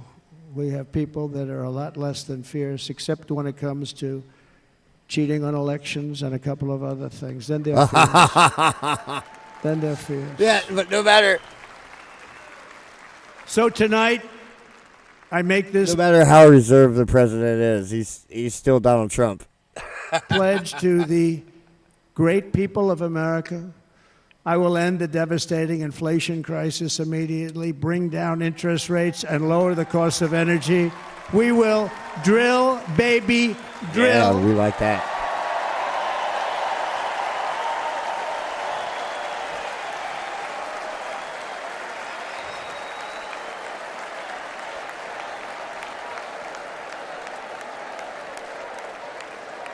Please, more energy, cheap energy, nuclear. Let's go nuclear or something.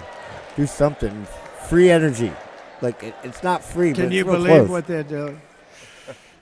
But by doing that, we will lead a large-scale decline in prices. Prices will start to come down. Energy raised it. They took our energy policies and destroyed them. Then they immediately went back to them, but by that time, so much was lost. But we will do it at levels that nobody's ever seen before. And we'll end lots of different things. We'll start paying off debt and start lowering taxes even further. We gave you the largest tax cut. We'll do it more. Oh, yeah, you people did, don't Michael. realize I brought taxes way down, way down.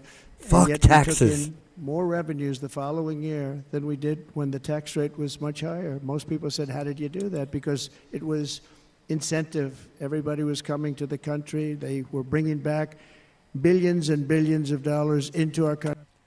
That kid was scrubbed from the internet before he even pulled the trigger. Like, this was that too neat and clean. Right? The kid was already pre-scrubbed before he pulled the trigger. The companies made it impossible to bring it back. The tax rate was too high, and the legal complications were far too great. No, oil prices absolutely do go down, Felix. Oil, housing, and food are very volatile, and demand has huge effects on the prices, right? Like a lull in demand for oil will send the price plummeting, or a rapid increase in production will send the price plummeting. Food and housing is like that too. Other things kind of scale with the economy, but those things are volatile and can go up and down based on crop yields or fucking oil production, or fucking, like right now migration is driving housing prices up. Right. I changed both of them, and hundreds of billions of dollars by Apple and so many other companies were brought back into our nation, and we had an economy the likes of which food, nobody, energy, and no housing nation had ever seen. can go China, down. we were beating them. They go up and down at levels all the time, that were incredible, and they know it. They know it.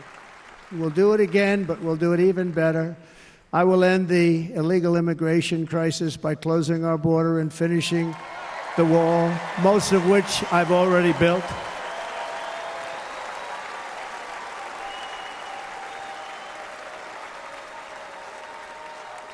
On the wall, we were dealing with a very difficult Congress. I thought he was drilling Melania. Oh, that's okay. We won't go to Congress. I would be. I would definitely drill Melania. If she would let me fucking pitch my derrick, I would drill all day, baby. We gave our military almost $800 billion. I said, I'm going to take a little of that money because this is an invasion. And we built, most of the wall is already built. And we built it through using the funds because what's better than that? We have to stop the invasion into our country that's killing hundreds of thousands of people a year. I have all the info on the shooter's parents. We're going to be talking about that. We're not going to let that happen.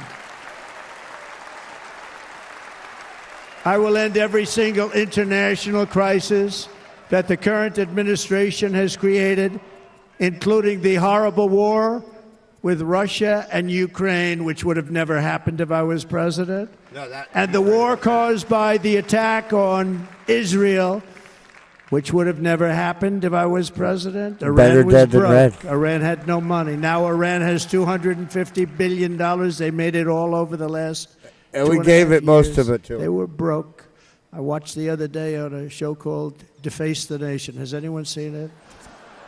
And they had a congressman who was a Democrat say, well, whether you like him or not, Iran was broke dealing with Trump. I told China and other countries, if you buy from Iran, we will not let you do any business in this country, and we will put tariffs on every product you do send in of 100% or more. And they said to me, well, I think that's about it. They weren't going to buy any oil. And they were ready to make a deal. Iran was going to make a deal with us. And then we had that horrible, horrible result that we'll never let happen again. The election result, we're never going to let that happen again. They used COVID to cheat. We're never going to let it happen again. And they took off all the sanctions, and they did everything possible for Iran. And now Iran is very close to having a nuclear weapon, which would have never happened. This is a shame what this administration, the damage that this administration has done. And I say it often. If you took the 10 worst presidents in the history of the United States, think of it. I saw Mayorkas at a press conference on Monday, and he said that not only are there threats from domestic... Actually, we kind of started reading that, but I kind of glossed over it. Yeah, the Homeland Security is saying that there are terror threats, both foreign and domestic. And, like, both are at the highest that they've seen in, ever since they've been there. Right? Because, like, Homeland Security is just, like, brand new after 9/11. So they've never seen this high of a terror threat. So, something like that. That's what I heard Mayorkas say that. And they expect us to be fighting each other during the election. So yeah, they expect that we're going to be at war by the election. That's kind of what they were saying. The 10 worst, added them up, they will not have done the damage that Biden has done. Only going to use the term once. Biden. I'm not going to use the name anymore, just one time. The damage that he's done to this country is unthinkable. It's unthinkable. Together we will restore vision, strength, competence, and we're going to have a thing called common sense making most of our decisions. Biden should be impeached now. Common sense. They're like, should Biden have 4 more years? Like, Biden shouldn't have 4 more days. Like, he needs to go. Just a few short years ago, under my presidency, we had the most secure border and best economy in the history of our country, in the history of the world. We had the greatest economy in the history of the world. We had never done anything like it. We were beating every country, including China, by leaps and bounds. Nobody had seen anything like it. We had no inflation, soaring incomes were going. Nobody can believe it. You can't believe what happened 4 years ago is happening now in reverse. And the world was at peace. Inflation has been a killer for our country. No matter what you make it doesn't matter because inflation is eating you alive. People that were putting away money, they were making great wages, the highest they've ever made, but they were putting away a lot of money. Now they are just being destroyed. They're not putting away anything. They're barely living. They're going into savings accounts. They're taking out their money to live because of inflation. Inflation, remember, it's called a country buster. You can go back to Germany from 100 years ago. You can go back to any country that suffered great inflation. We've suffered the worst inflation we've ever had. But go back and see what's happened to those countries. We've had the worst inflation we've ever had under this person. But in less than 4 years, our opponents have turned incredible success into unparalleled tragedy and failure. It's been a tremendous failure. Handmaid's Tale. Yeah, they talk about the Handmaid's Tale, right? But, like, they're the people that only want women to give birth as surrogates for gay men, right? That's the Handmaid's Tale all over it. Rich men using women just for breeding. It's a huge business now, right? Like the left are the ones they want women to abort all babies, unless they're having gay men's babies, and then that's okay. Flooded with illegal aliens. Americans are being squeezed out of the labor force and their jobs are taken. And by the way, you know who's taking the jobs that are created? 107% of those jobs are taken by illegal aliens. And you know who's being hurt the most by millions of people pouring into our country? Black the people. Black population and the Hispanic population, because they're taking the jobs from our black population, our Hispanic population, and they're also taking them from unions. The unions are suffering because of it. Thank you. Bug burgers. I like gross. you too. Thank you very much.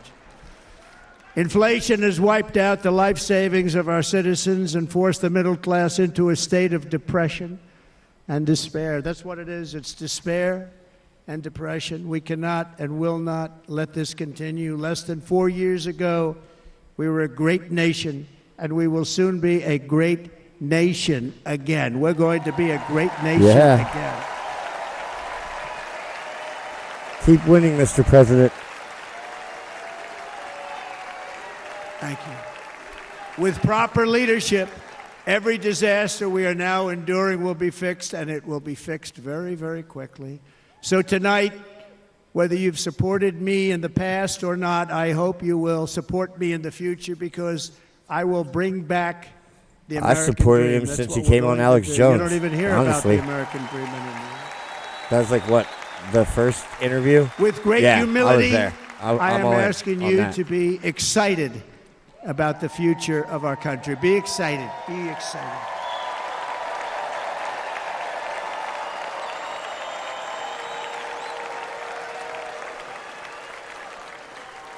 And by the way, the news reports, look at all of those big networks. Look at them. They're all here. But every one of them has said this could be the most organized, best run, and most enthusiastic convention of either party that they've ever seen. Every single one. Like, why isn't Trump saying anything about true. any of the shooting? All the It's shit true, about the shooting, and there's man. love in the room. There's great love in the room. Because it's gonna come out that building that kid was on, that was behind all those fences and was super secure, so secure that cops couldn't break into it. Yet he would, like, they had to drive through the fences to get into it. Yet that kid got in there, right? And he was in the only, like, secure, isolated, locked up area. Come on, man. Come on. So I better finish strong, otherwise we'll blow it, and we can't let that happen. Now, this was great. All of the great people that spoke, and everybody hit a home run. I mean, there's not one that I can think of where I said, oh, gee, that wasn't great. Every single person. I refuse to be the only one. Don't do that to me. They're already getting ready. See, I gave them an idea. Now, this was a great convention. This was, I think we're actually going to go home and miss it. You know, usually with a first of all, look at these crowds. You'd never have this at a convention. Look at these crowds. Yeah, it's like 50,000 plus, right? I don't know. It's about 30 to 50,000 right there. Love. It's about love. This week, the entire Republican Party has formally adopted an agenda for America's renewal, and you saw that agenda, and it's very short compared to the long, boring, meaningless agendas of the past, including the Democrats. They write these things that are hundreds of pages long, and they never read them after they're done. Yeah. In their case, fortunately, they don't read them. Well, they don't even read them before they publish them. Like, they just get them straight from the Atlantic Council. They're pretty bad. It's a series of bold promises that we will swiftly right. implement. The reason why Trump doesn't have a fucking 90-page document is because he rejected Project 2025 from the Heritage Foundation, right? If this was fucking Jeb Bush running for president, he'd be talking about Project 2025, and he would release the exact same document the Heritage Foundation released. When you give us a Republican House, and Mr. Speaker, thank you very much. We have our great Speaker of the House with us tonight, Mr. Speaker. Thank you very much. Thank you. Interesting that the A speech was Republican delayed by the Senate. We same have amount many of time that senators Crooks here. took to get into position. And send me back to our beautiful White House just a few short months from now. We're talking about just months. It can't come fast enough. We have to get it done. First, we must get economic relief to our citizens. There's a video out there of the kid walking around with the fucking scope, trying,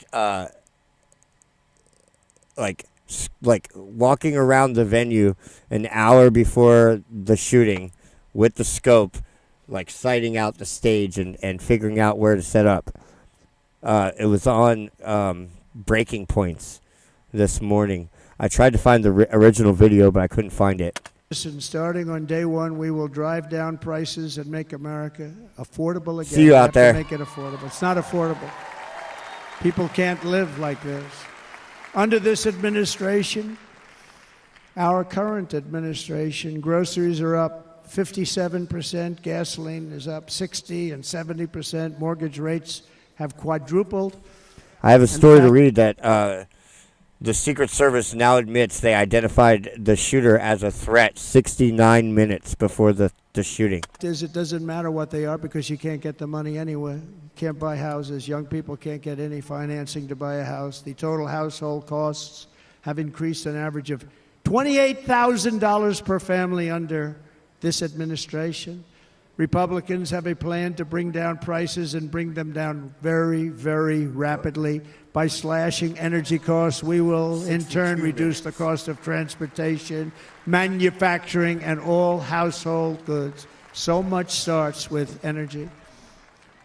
And remember, we have more liquid gold under our feet than any other country by far. We are a nation that has the opportunity to make an absolute fortune with its energy. We have it, and China doesn't. Nope. Under the Trump administration, just 3.5 years ago, we were energy independent.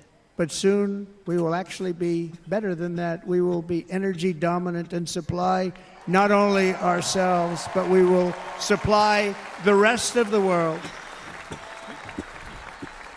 with numbers that nobody has ever seen, and we will reduce our debt, $36 trillion. We will start reducing that, and we will also reduce your taxes still further. Next, and by the way, they want to raise your taxes 4 times, think of it. And all my life I grew up watching politicians. I always loved politics, I guess. I was on the other side. I'd watch and they were always talking about, we will give you a tax cut. We will give you a tax cut. My whole life I was watching, I will give you a tax cut, right, Mr. Congressman? That's all they talked about. This is the only administration that said, we're going to raise your taxes by 4 times what you're paying now, and people are supposed to vote for them? I've never heard it. You're paying too much. We're going to reduce your taxes still further. We gave you the biggest one, as I said. We're going to give you more, and it's going to lead to tremendous growth. We want growth in our country. That's what's going to pay off our debt.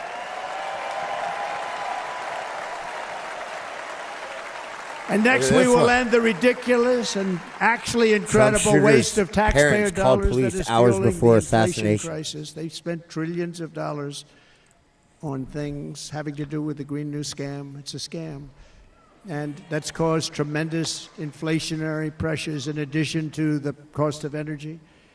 And all of the trillions of dollars that are sitting there not yet spent, we will redirect that money for important projects like roads, bridges, dams, and we will not allow it to be spent on meaningless Green New Scam ideas.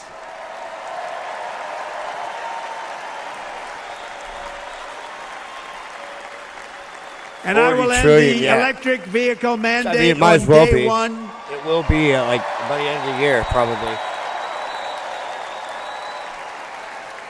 Thereby saving the U.S. auto industry from complete obliteration, which is happening right now, and saving U.S. customers thousands and thousands of dollars per car. And right now, as we speak, large factories just started are being built across the border in Mexico. So with all the other things happening on our border. Yeah, and John Deere is moving there. Isn't that funny? John Deere moving to Mexico. And they're being built by China to make cars and to sell them into our country. No tax, no anything. The United Auto Workers. I mean, shit, we might as well move the border to Mexico. To like halfway down Mexico at this point. Ought to be ashamed for allowing this to happen. And the leader of the United Auto Workers should be fired immediately. And every single auto worker, union and non-union, should be voting for Donald Trump because we're going to bring back car manufacturing and we're going to bring it back fast.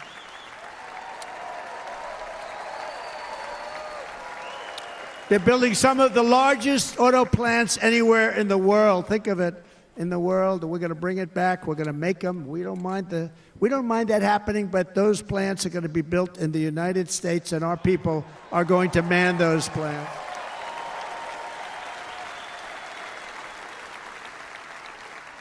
And if they don't agree with us, we'll put a tariff of approximately 100 to 200% on each car, and they will be unsellable in the United States. That's kind of bad, though, because I'm a free trade guy, right? Like, even I know that they're not trading fairly, and then so they don't deserve free trade, but that makes me sad, too. We have long been taken advantage of by other countries. And think of it, oftentimes these other countries are considered so-called allies. They've taken advantage of us for years. We lose jobs, we lose revenue, and they gain everything and wipe out our businesses, wipe out our people. I stopped it for 4 years. I stopped it, and we're really ready to make changes like nobody had seen before. And remember, USMCA, I got rid of NAFTA, the worst trade deal ever made, and replaced it with USMCA, which is, they say, the best trade deal ever made. Actually, probably the best trade deal was the deal I made with China, where they buy $50 billion worth of our product. They were buying nothing. They buy $50 billion worth. They had to. We all can't just do it right. But I don't right even way. talk about it because of COVID. I don't even mention it, frankly, because of what happened with the China virus.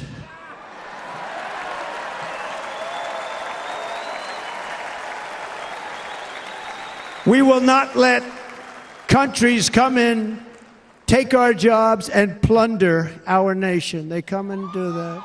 They plunder our nation. The way they will sell their product in America is to build it in America. Very simple. Build it in America and only in America.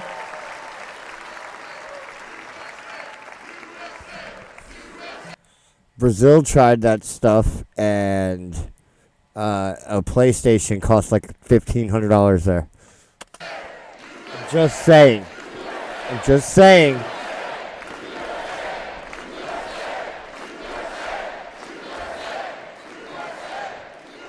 And this very simple formula, and Congress has to go along with us, and they will. This very simple formula will create massive numbers of jobs. We will take over the auto industry again, and many, many, hundreds of thousands of jobs. We lost so many jobs over the years. If you go back 20, 25 years, they've stolen, going to China and Mexico, about 68% of our auto industry manufacturing jobs. We're going to get them all back. We're going to get them all back, every one of them. Maybe we should build better cars. At the center of our plan for economic relief. Maybe we should work harder to build better, more affordable cars instead of shoving electric vehicles down people's throats. I'm just saying. Our massive tax cuts for workers that include something else that's turned out to be very popular, actually. Here it's very popular in this building and all those hotels that I saw that are so nice. I'm staying in a nice one. It's called no tax on tips. No tax on This is a good plan. Yeah, I don't know. I think Trump will get to Congress. I feel like Trump's coming in with a mandate. A red wave and a mandate. No tax on tips.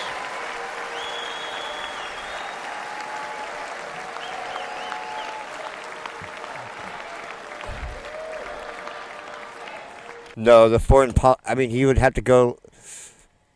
I mean, he would have to go in with the chainsaw like Javier Milei and just fire everybody.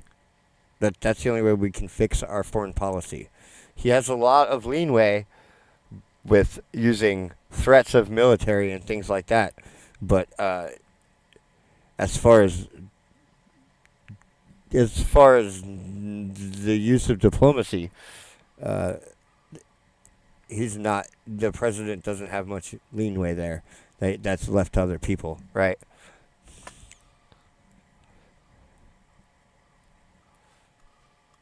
What happened? Where we're leading by about 14 points. Hello. I'll see you there very soon, everybody. And we're having dinner at a beautiful restaurant in the Trump building on the Strip, and it's a great building, and the waitress comes over. How's everything going? A really nice person. How's everything? Oh, sir, it's so tough. The government's after me all the time on tips, tips, tips. I said, well, they give you cash. Would they be able to find him? She said, actually, and I didn't know this, she said, very little cash is given. It's all put right on the check. And they come in and they take so much of our money, it's just ridiculous, and they don't believe anything we say. And they've just hired, as you know, 88,000 agents to go after him even more. And I said, this shows the level of my, most people go out, they hire consultants, they pay millions of dollars. But I said to her, let me just ask you a question. Would you be happy if you had no tax on tips? She said, what a great idea. I got my information from a very smart waitress. That's better than spending millions of dollars. And everybody... I think that would be really good for the service industry. If this plan, no taxes on tips, would ease a lot of the pressure in the restaurant service industry. Everybody loves it. Waitresses and caddies and drivers and everybody's a large group of people that are being really hurt badly. They make money, let them keep. Vance has definitely got the charisma, he's more of what you expect from a politician. Their money. I'm going to protect Social Security and Medicare. Democrats are going to destroy Social Security. But to be honest, he kind of also reminds me of Ted Cruz a little bit. So Medicare, because all of these people, by the millions they're coming in, they're going to be on Social Security and Medicare and other things, and you're not able to afford it. They are destroying your Social Security and your Medicare. Under my plan, incomes will skyrocket, inflation will vanish completely, jobs will come roaring back, and the middle class will prosper like never, ever before, and we're going to do it very rapidly.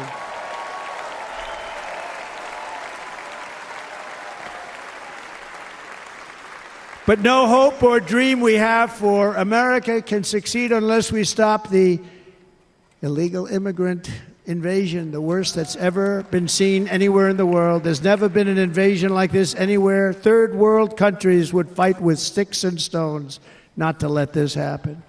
The invasion at our southern border, we will stop it, and we will stop it quickly. You heard Tom Homan yesterday. Tom Homan, put him in charge and just sit back and watch. Well, I don't know, Michael. I hope things get better, but I don't know. I have a bad feeling. Brandon Judd, the Border Patrol, he's incredible. These guys, they really, their job is a lot easier if they don't have to do anything, but they want to. They're patriots. Brandon Judd, Border Patrol, ICE. ICE goes out. You have to see what ICE does with MS-13. You have like that, these are probably the worst gang, and ICE goes. They're not done with Trump and I know yet. A lot of people in these rows here, and they're very tough people, but they don't want to do this job. They'll go into a pack of MS-13 killers. They're the worst, probably the worst gangs in the world. We have thousands of them. I moved thousands and thousands out in my 4 years. We moved them out, and it was a pleasure. But ICE would go right into a pack of these killers, and you see fists flying, you see everything flying, and then they take them. They put them in a paddy wagon. They take them back, and they get them out of our country. And the other countries weren't accepting them back, and I called up, and I said, tell them that we're not giving them economic aid anymore. And the next day, I got calls from all of these countries that were terminated. Billions of dollars we spend on economic aid to countries that does us, frankly, no good. And the next day I was called by everybody. I couldn't take all the calls. Sir, what's the problem? I said, you won't take your killers back that you sent in caravans into America. You won't take them back. Well, sir, if you'd like us to, we would give very serious consideration to doing that. And within 24 hours, they were being taken back. For years and years, when I first came in, they said President Obama tried to get him to go back, and they wouldn't accept him. They'd put planes on the runway so you couldn't leave the plane. They'd close the road so you couldn't take the buses. They'd all have to turn back. As soon as I said no more economic aid of any kind to any country that does that, they called back and they said, sir, it would be our great honor to take MS-13. We love them very much. We love them very much, sir. We'll take them back. At the heart of the Republican platform is our pledge to end this border nightmare and fully restore the sacred and sovereign borders of the United States of America, and we're going to do that on day one.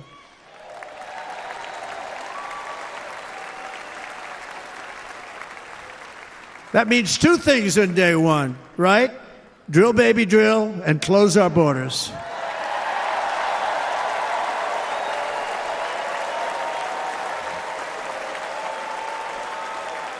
And by the way, and I think everybody as a Republican, as a patriot in this room, and most Democrats, we want people to come into our country, but they have to come into our country legally. Yeah, but we also have legally. to expand legal access. Less than 4 years ago, I handed this administration the strongest border in American history. But you can see on the chart that saved my life, that was the chart that saved my life. I said, look it, I'm so proud of it. I think it's one of the greatest, it was done by the Border Patrol, one of the greatest charts I've ever seen. It showed everything just like that. That's awesome, you know the Frank. chart. Oh, there it is. That's pretty good. Wow. Last time I put up that chart, I never really got to look at it.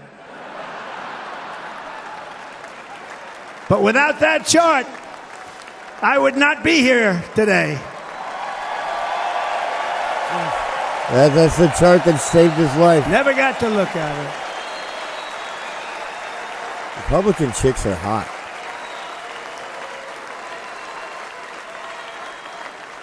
Too bad they're all married.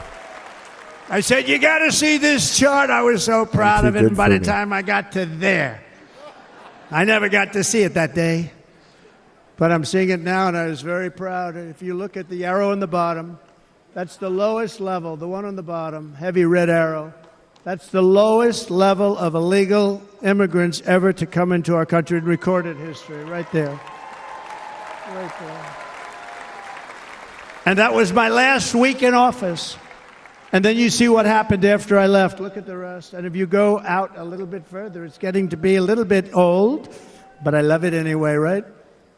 But you can go much higher with those numbers. Look what happened right after that. The invasion began. We had the opposite. We stopped the invasion. But the invasion that we stopped was peanuts by comparison to what happened after I left. That is kind of scary. Look at what happened after I left. See that. They took over our Look at the country. volume under that curve. We ended all catch and release. We shut down asylum fraud. We stopped human trafficking and forged historic agreements to keep illegal aliens a lot of on area. foreign soil. We want them to stay on their soil. Under the Trump administration, if you came in illegally, you were apprehended immediately and you were deported. You went right back. The current administration terminated every single one of those great Trump policies that I put in place to seal the border. I wanted a sealed border. Again, come in, but come in legally. You know how unfair it is? So many people, hundreds of thousands of people, have been working for years to come into our country. And now they see these people pour into our country at levels that are unprecedented. It's so unfair. And we're not going to do it. We're not going to stand for it. They suspended wall construction, ended remain in Mexico. We had a policy, remain in Mexico. I don't have the graph. I think that It's was his easy graph. to get from the Mexican government. But I said, you must give it to us. If you don't give it to us, there will be repercussions. And they gave it to us. But not easy. Canceled our Safe Third agreements. Demolished Title 42, implemented nationwide catch and release. That's catch and release where we catch them and release them into our country. we catch them and release them into Mexico. There's a slave and took 93. This is the previous administration. 93 executive actions to throw open our border to the world. The entire world is pouring into our country. You think Joe Biden's going to do this? They're going to nominate Joe Biden virtually, and he's like going to give like a 5-minute speech. Like, look at this guy. Look at this guy. He's been going for what? An hour? Like, we are a little bit behind. We've been pausing it a lot. Country because of this very foolish administration. The greatest invasion in history is taking place right here in our country. They are coming in from every corner of the earth, not just from South America, but from Africa, Asia, the Middle East. They're coming from everywhere. They're coming at levels that we've never seen before. It is an invasion indeed, and this administration does absolutely nothing to stop them. They're coming from prisons. They're coming from jails. They're coming from mental institutions and insane asylums. The press is always on me because I say this. Has anyone seen Silence of the Lambs? The late, great Hannibal Lecter. He'd love to have you for dinner. That's insane asylums. They're emptying out their insane asylums. And terrorists are coming in at numbers that we've never seen before. Yeah, I heard about that, Michael. Things are going to happen. Meanwhile, our crime rate is going up while crime statistics all over the world are going down because they're taking their criminals and they're putting them into our country. A certain country, and I happen to like the president of that country very much, but he's been getting great publicity because he's a wonderful shepherd of the country. He says how well the country's doing because the crime rate is down. Sold it he short. Said he's training all of these rough people. They're rough. A short sale. He's training them, and I've been reading about this for 2 years. I think, oh, that's wonderful. Let's take a look at it. But then I realized he's not training them. He's sending all of his criminals, a short sale or a put dealers, option. his people that are in jails, he's sending them all to the United States. And he's different in that he doesn't say that. He's trying to convince everybody what a wonderful job he does in running the country. Well, he doesn't do a wonderful job. It's called a And by the way, if I ran trade. one of the countries, many Typically countries, you trade many that on countries margin. from all over, So you trade. I would be worse than any of them. So you would put in like $5,000 and then get $20,000 to trade with, and now if you lose 25% of your money, you go broke. Does that make sense? I would have had the place totally emptied out already.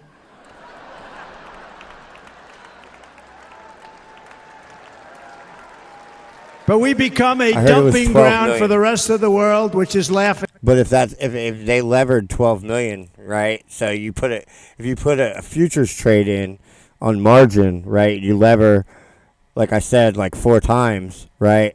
So you really only put $3 million in, and you get $12 million in levers, right? And then if you lose, if it goes up, so say you want it to go down, right? But if it goes up 25%, you lose all the money. Yeah. No, it did go up 33% though. 33. It was up, I think, at the highest, like 40 something. It went up to, I want to say, like $60 or something, but that was just for a second, and then it went back down. And now it's not trade. Here, I have the chart actually right here. We looked at this earlier. You missed that part. We'll look at it again though.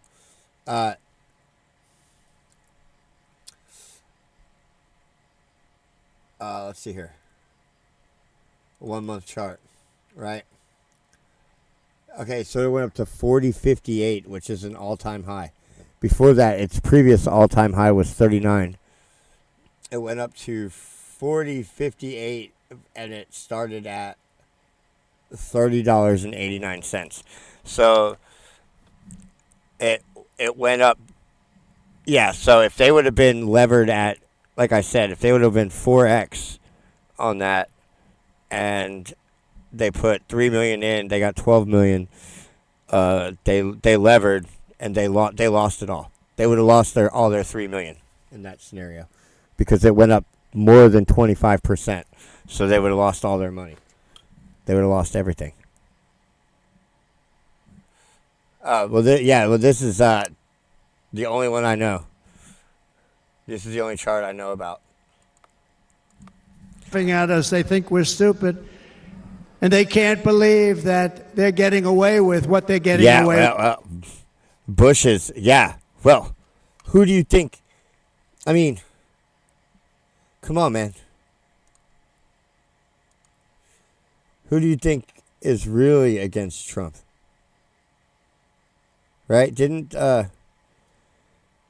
Trump say something about during the debates with Jeb Bush? He said something about if they knew what your family did on 9/11, right? You wouldn't be standing up here. And then Jeb dropped out of the debate the next day. You guys remember that? Like if I told them what I knew about 9/11 or something like that, he said to Jeb Bush. And Jeb Bush dropped out of the race the next day. Yeah, the fucking Bushes were behind the Kennedys, man. Come on. Of course, the Bushes are connected. Duh. The Clintons are bagmen for the Bushes. Bill Clinton was like the coordinator during all the crack epidemic. Like Arkansas is where they shipped the coke in through using fucking military planes piloted by Mr. Seals. Mena, Arkansas. Look all that up. I'm not but they're not going to be getting away with it for long. It's such a big story. What I can tell you.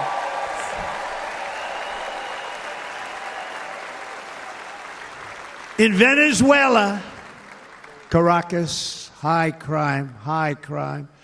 Caracas, Venezuela. Really a dangerous place, but not anymore. Well, you can't lose more than you put in. Because in Venezuela, crime is down. So, right, so like I said, you put in $3,000, right? You lever to 12, right?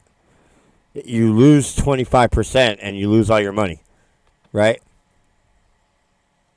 Because you only 25% of that money is yours, right? So once you lose that much money, the account closes automatically.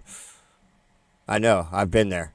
All right, let's go. Down 72%. In fact, I've been there before. Win this election, I hate to even say that. We will have our next Republican convention in Venezuela because it will be safe. Our cities will be so unsafe we won't be able. We will not be able to have it there. In El Salvador, murders are down by 70%. Why are they down? Now, he would have you convinced that because he's trained murderers to be wonderful people. No. They're down because they're sending their murderers to the United States of America. This is going to be very bad. And bad things are going to happen, and you're seeing it happen all the time. That's why you can't lose more than you put in, Holy. If you only have $3,000 in, the most you can lose is $3,000. Right? What are they going to do? Like shake you down or something? No, that's not how it works. Keep our families safe. The Republican platform promises to launch the largest deportation operation in the history of our country. Even larger than that of President Dwight D. Eisenhower from many years ago. You know, he was a moderate, but he believed very strongly in borders. He had the largest deportation operation we've ever had. Just recently, I spoke to the grieving mother of Jocelyn Nungary, a wonderful woman, a precious 12-year-old girl from Houston who last month was tied up, assaulted, and strangled to death after walking to the convenience store just a block away from her house. Her body was dumped near the side of the road in a shallow creek, found by some onlookers who couldn't believe what they had witnessed. Charged with Jocelyn's heinous murder. There's multiple crypto exchanges where you can trade futures. Yes. 2 illegal aliens from Venezuela who came across our border, were in custody, and were then released into the country by this horrible, horrible administration that we have right now. You could do it with $1. I also met recently with the heartbroken mother and sister of Rachel Morin. Rachel was a 37-year-old mom of 5 beautiful children who was brutally... And you can go 100x on a crypto account. On a crypto account, you can go 100x with your levers. Raped and murdered while out on a run. She wanted to keep herself in good shape. It was very important to her. She was murdered. The monster responsible first killed another woman in El Salvador before he was led into America by the White House. This White House let them in. He then attacked a 9-year-old girl and her mother in a home invasion in Los Angeles before murdering Rachel in Maryland. Traveled all throughout the country, doing tremendous damage. Rachel's mother will never be the same. I spent time with her. She will never be the same. I've also met with the wonderful family of Laken Riley, the brilliant 22-year-old nursing student. She was so proud of being first in her class, who was out for a jog on the campus of the University of Georgia when she was assaulted, beaten, and horrifically killed. Yet another American life was stolen by a criminal alien set free by the... I report those SpaceX videos, guys. If you guys see one of those SpaceX videos with, send me, I'll give you $1 million back if you send me a dollar in crypto or whatever. Yeah, if you see those videos... report them. I report them, but they'll pop up faster than you can report them all. These were incredible people we're talking about. These were incredible people. They'll do like 100 channels at once. Tonight, America, this is my vow. I will not let these killers and criminals into our country.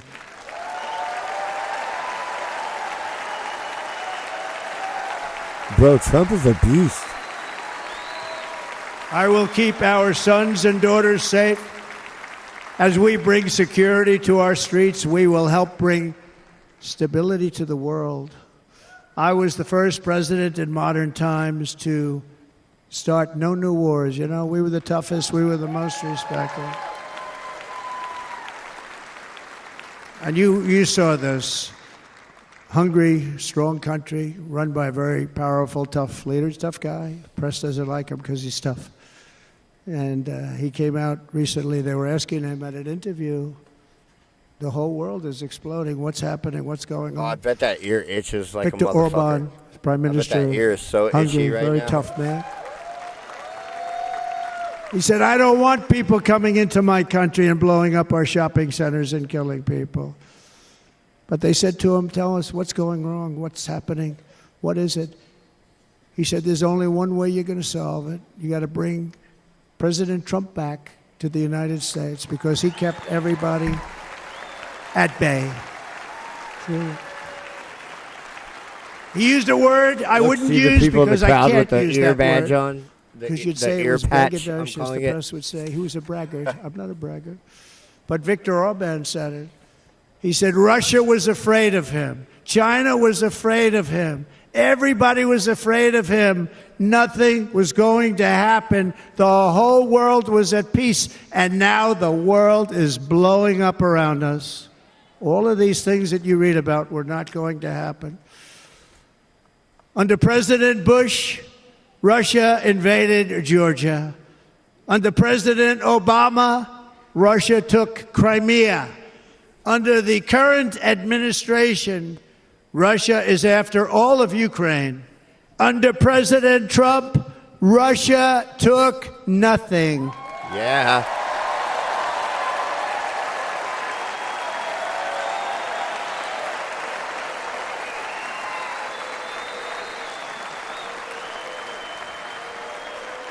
We defeated 100% of ISIS in Syria and Iraq, something that was said to take 5 years, sir. It'll take 5 years, sir.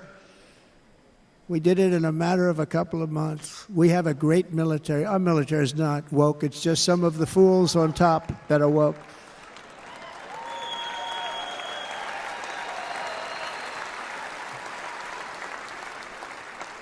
I got along very well. North Korea, Kim Jong-un, I got along very well with him. The press hated when I said that. How could you get along with him? Well, you know, it's nice to get along with somebody who has a lot of nuclear weapons or otherwise, isn't it?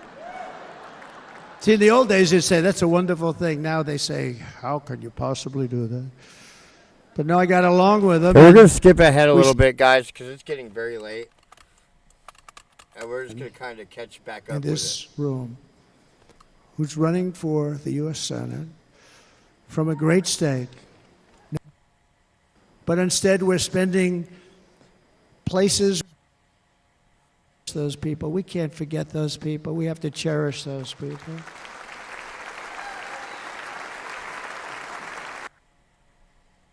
And God bless the United States of America, our great country. Thank you very much, everybody. Hold on. I like to hear this part.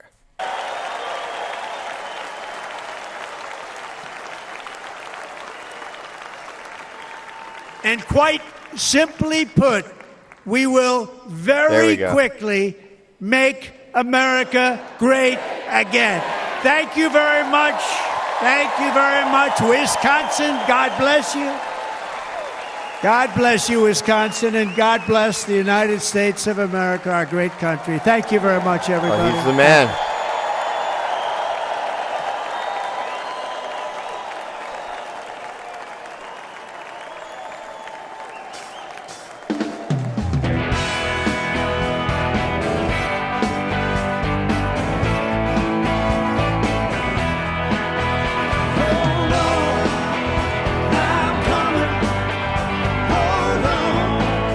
Oh yeah, there's a hottie.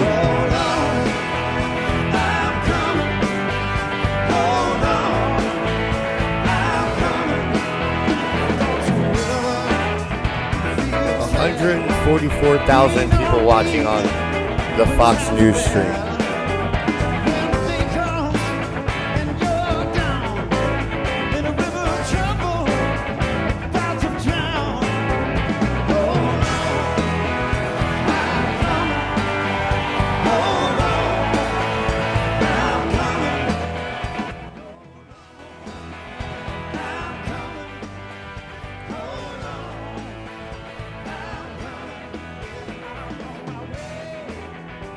There you are, guys. We're living in history, man. This is some strange times that we are in. Now,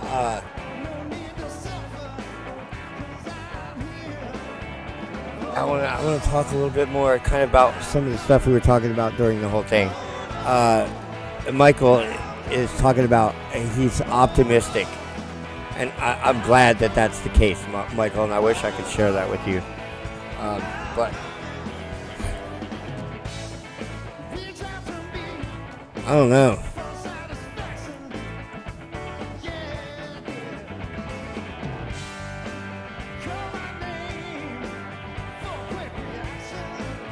Yes, B, she's fucking amazing.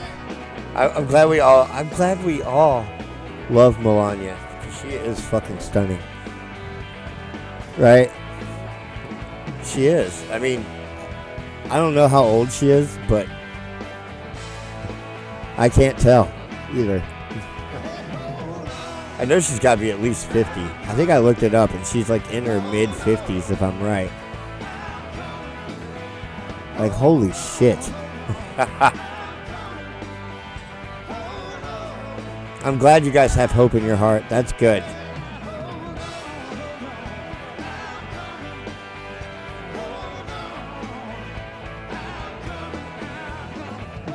$54. Yeah, there we go. Yeah. Yeah, that's it. Yeah, mid-50s, yes. Like, you could tell me she was like 38 and I would believe it. Right?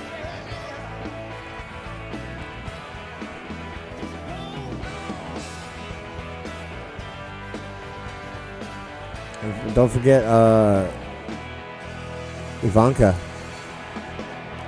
Ivanka's fucking a hottie, too.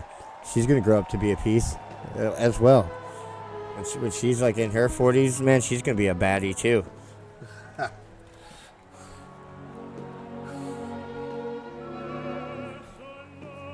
She's going to be a demon, boy. Look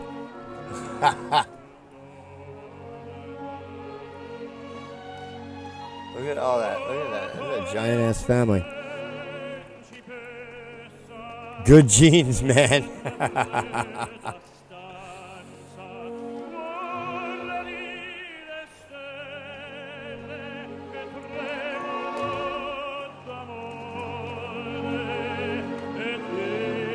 Oh, this is nice.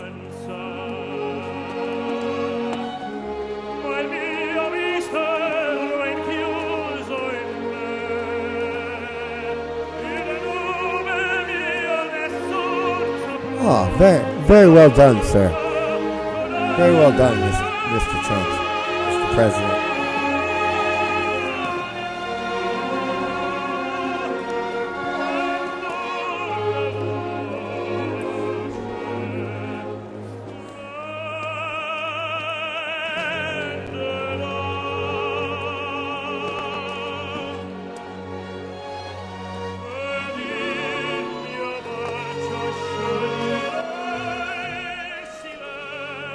Soap opera.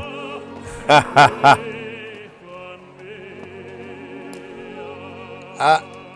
mean, I thought she did okay. I thought the kid did all right.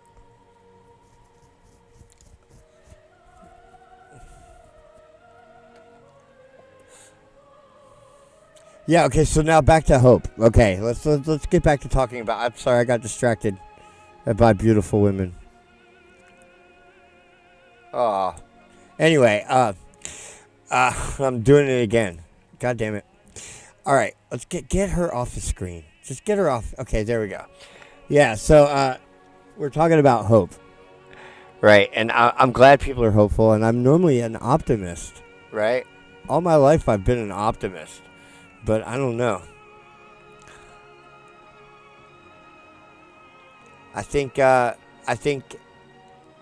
I think we're living in a pivotal time. I mean, we're definitely living in a pivotal time, right? I don't know, man. Oh, it can be much worse, Michael. It can be much worse. Like, you don't know how good we have it.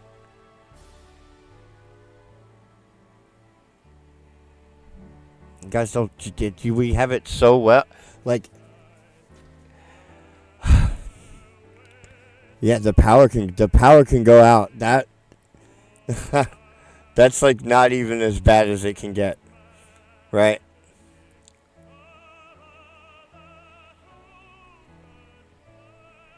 I don't know. I don't know if Trump, even if he makes it, which I don't know. Right. Okay. So what we got here? What do we have here? Right. We have the Secret Service spotted Trump shooter on the roof 20 minutes before the gunfire. Right. So this kid was on the roof 20 minutes before the shots rang out. At 5:52 p.m., right, Secret Service had him, they were watching him on the roof, right? They spotted him on the roof of the building outside the security zone at 5:52 p.m. The shooting happened at 6:12, okay? Right? So 20 minutes, they know that he's on the roof, right? This is the Secret Service, right? Right. Oh, hold on, these aren't in the right order. Okay, they go like this. Right, okay, great. Now, the Secret Service, though, they had 62 minutes to stop the Trump rally shooter, right? The closed-door meeting was held on Wednesday afternoon after Senate Majority Leader Chuck Schumer called for a sit-down with the Department of Justice. Two senators who were on the briefing call told this news agency, Punchbowl, that beyond being photographed as suspicious nearly an hour before he opened fire on the former president, snipers had also spotted him 20 minutes before he started shooting. Right.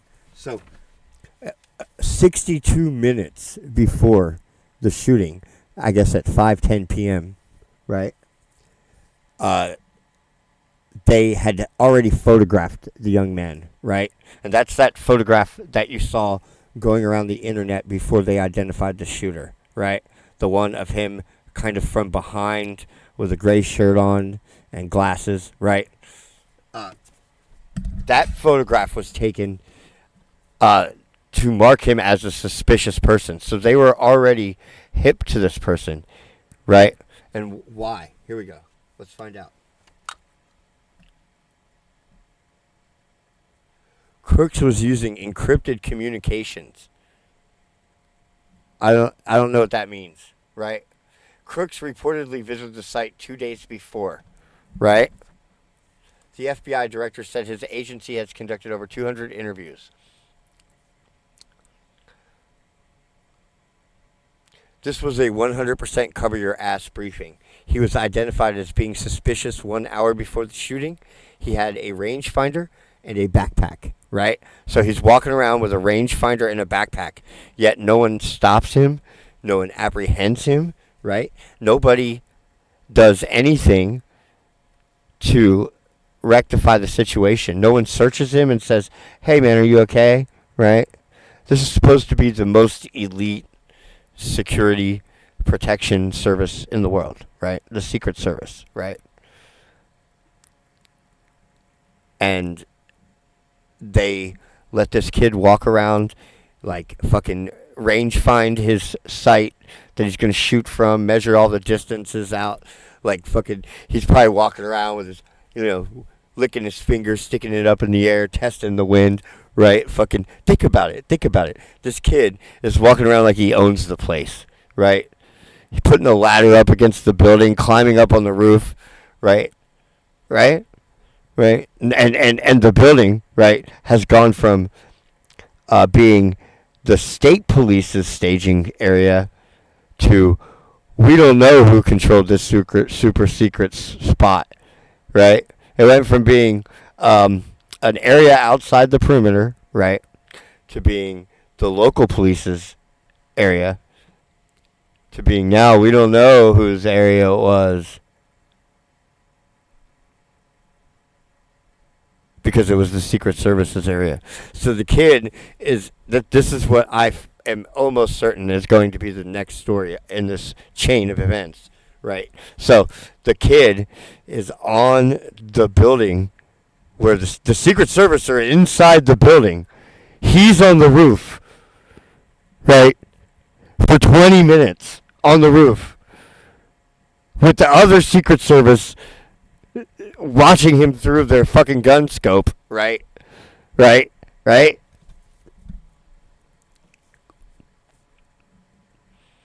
there's nothing to see here. Everything's fine. Okay. Now, did I mention that the person that authorizes the Secret Service protection is the President of the United States, which would be Joe Biden? So, Mr. President, what do you have to say about your Secret Service detail? Why am I all broken? There we go. What was the question?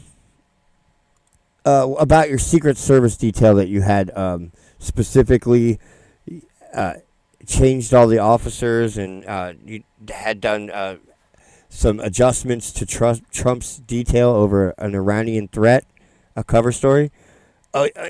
Yeah. They told me that they told me that we was going to kill Trump, and so I got a Secret Service.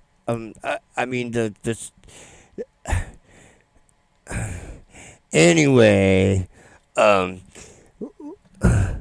not gonna leave. Only God can judge me, Space. Only God can judge me. Okay, Mr. President. Yeah.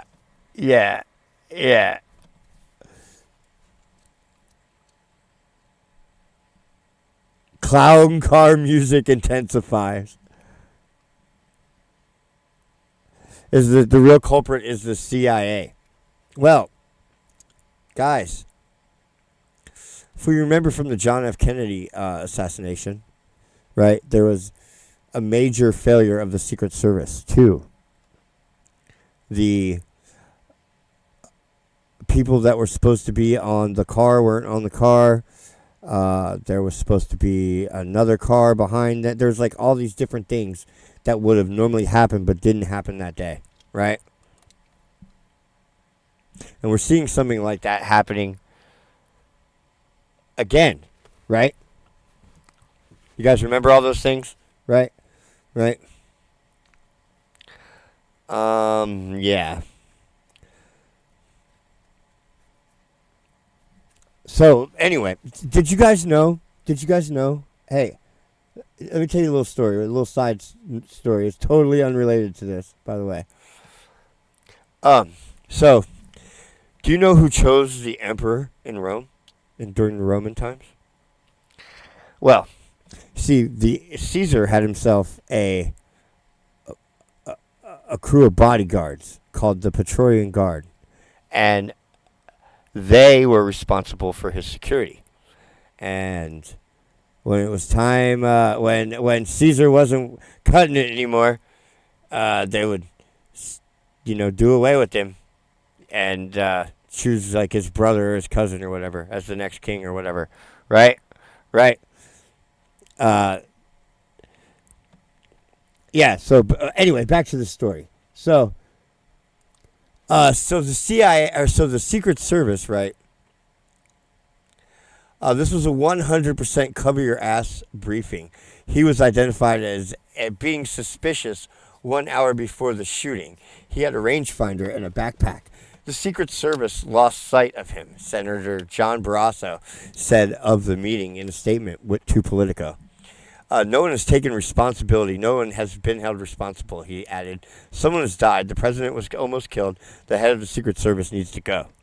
Yeah, so I don't know how that story about Rome relates to anything that we're talking about today. Yeah, but it turns out that the police may have known that this specific kid was going to be trouble because according to Fox News, Trump shooter's parents called police hours, guys, before assassination attempt. Thomas Matthew Crook's parents contacted law enforcement Saturday, hours before he opened fire on former President Trump at Pennsylvania campaign rally, a source told Fox News. The aspiring assassin's mother and father told local police that Crooks was missing and that they were concerned about his welfare. Police have not said what actions they took after being contacted. It remained unclear if they knew he was in possession of the AR. But I know that the father, now it's already been reported in a different story, that the father reported to the police that the boy had the AR-15 and that he had claimed to be going to the hunting range, or the shooting range, right? So it's likely that they did tell the police that the boy had the gun, because it's already been reported that the parents had notified the police that the boy had the gun, right? Crook's parents are cooperating with the FBI investigators. The shooter's parents, Matthew and Mary Crooks, were both licensed as professional counselors in Pennsylvania, according to state records. They both received their social work license in 2002 and renewed them as recently as last year. Crooks is a 2022 Bethel Park High School graduate. He was shot dead by Secret Service. This high school loner was a registered Republican, but donated to a progressive campaign in 2021. Along with his father, a registered Libertarian, Crooks was a member of a local gun club. His mother was a registered Democrat. So, they sound like a pretty normal family. Sounds like a good family, really. I mean, kind of, or whatever. They sound like decent people. I looked up this town, and the average income in Bethel Park is $101,000, which is roughly like 80% higher, I think, something like that, than the average income in America, something like that. 70-80% higher than the average income in America, and is 30% higher than the average income in Pennsylvania. Yeah, so they're middle class, but they're not rich. It's not a rich town that he lives in, right? So, he's not like a crazy rich kid or whatever. You know what I mean?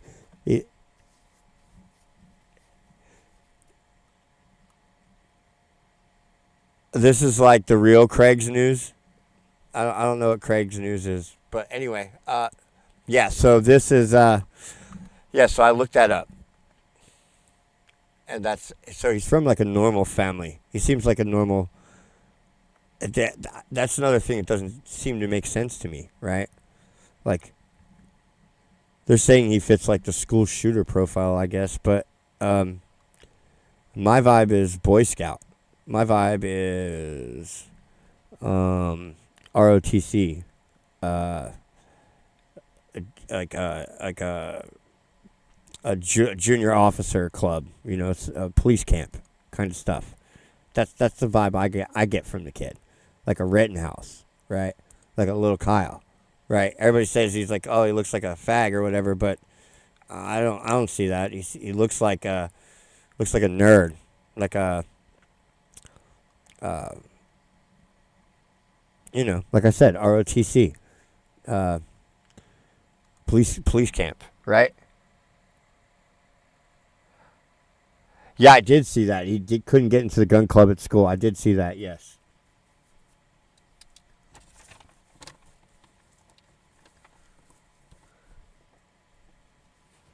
You think he was a fragile young man? I don't know. They said that he liked to dress in hunter's clothes, like camo, hunter camo, or military. Right? I don't know.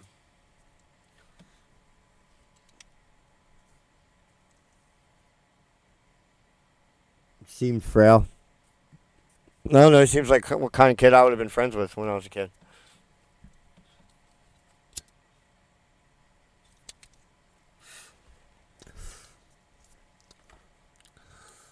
Yeah, I don't know. But yeah, so just strange things are happening, guys, all the time. They just keep getting stranger and stranger and stranger, right? And the story keeps getting stranger and stranger and stranger and stranger and stranger and stranger. Oh, we already did the polls already. Okay, yeah. So, hey, we're at the end. Yay. Everyone give yourself a round of applause if you made it to the end.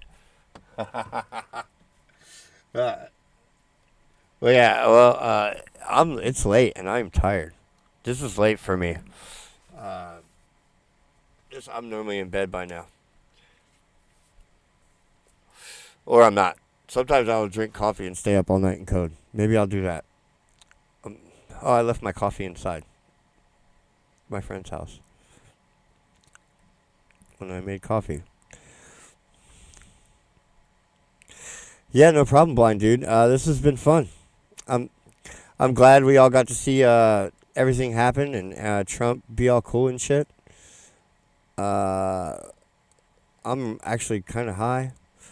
I also took some of the hash and I made candy out of it. And so I'm high on hash candy too. And I don't know which one I'm higher on. I don't know, but I'm pretty. Yeah, I'm like in the zone.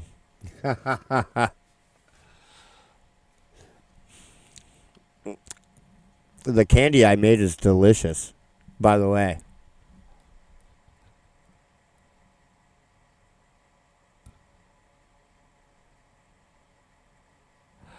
It's okay, be happy. No, you're cool. I'm just glad you guys all came. B, are you working as a police responder? Isn't that what you said you were getting hired as? I hope that's going well. You shouldn't be listening to me anyway. You should be, well, there's probably not many people who need help right now in the middle of the night, but yeah. Congratulations. I bet you're good at it. I hope one day if I ever have to call the police, I have a sexy mama like you on the other end. I'll be like, hey, girl. I'm just like lying here bleeding out and shit, you know? Like, yeah, but what are you doing, mommy? Oh, valet. Oh, I worked as a valet. I worked as a valet once. That was like my first real job. Was working for the parking company, and sometimes I had to park cars. I did a lot of jobs there. That was awesome. Not really, but it was. I was like a goody-goody. Like they would send me to, if I came to your lot, like you were stealing a lot of money from the company. Because I stole money from the company. In fact, when you start work there, like after they fill you out and they go and they put you on the real training and the guy teaches you how to steal money, right? Because like when they do the audits of all the lots, right? If like everybody's not stealing like money from the lots, then they'll know when they move people around who is stealing money, right? So everybody has to steal money. You got to steal like 5 to 10%. Like it depends on how good the day is. The better the day is, the more you have to steal.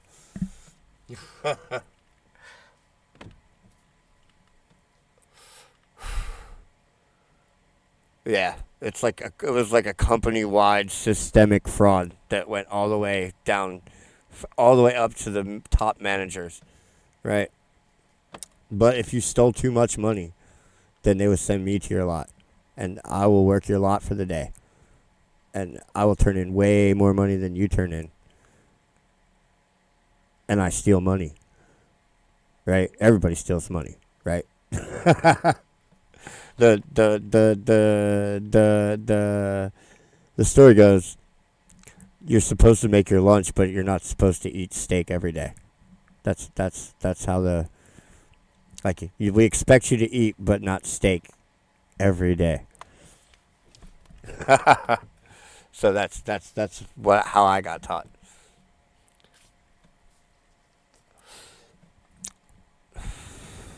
Yep.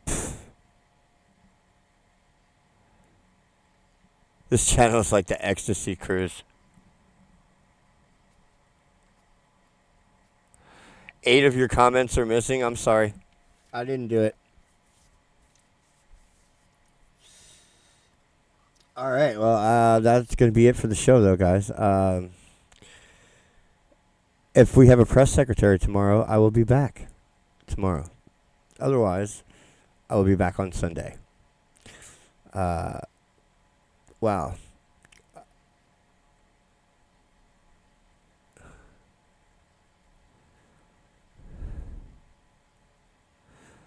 That's terrible that they remove comments now. YouTube is terrible. They better bring Doug back. That's all I gotta say. That's all I gotta say. But no, it's gonna get worse. That's why I haven't been making as many videos. It's because I'm working more on programming. And I'm kind of busting my ass on that. And it's really hard. And it's like, I just make my own problems. And there's no one to help me. There's no one I can cry to. There's no fucking forum I can read where people had this problem before. No one's ever had this problem before. Because I made it for myself. Right? That's because I designed all these giant systems, and they're all working together. And so every time I change something, I make a bunch of problems, right? And then I got to fix all those problems, and I got to go back through all the code. But now I'm all back up on the code, so I know where. I know how everything works again. It's such a big project, right? Like there's so many pieces that work together, right? Like you don't, right? If you haven't worked on the block verifier in a year, right, and you go back having to change stuff in there, you don't remember how any of it works, and so that adds days on because you got to go through it again and figure out how it works. And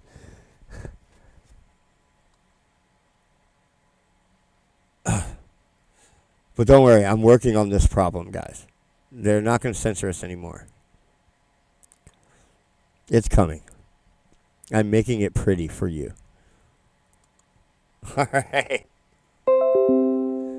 We all become united and focused and you know, I guess we need Cold War again. I guess we need to fight commies again. I don't know. Whatever it is. Whatever we need to do. Right? Whatever we need to bring us together. I hope that happens. All right, guys. I'll see you tomorrow or whenever. Bye.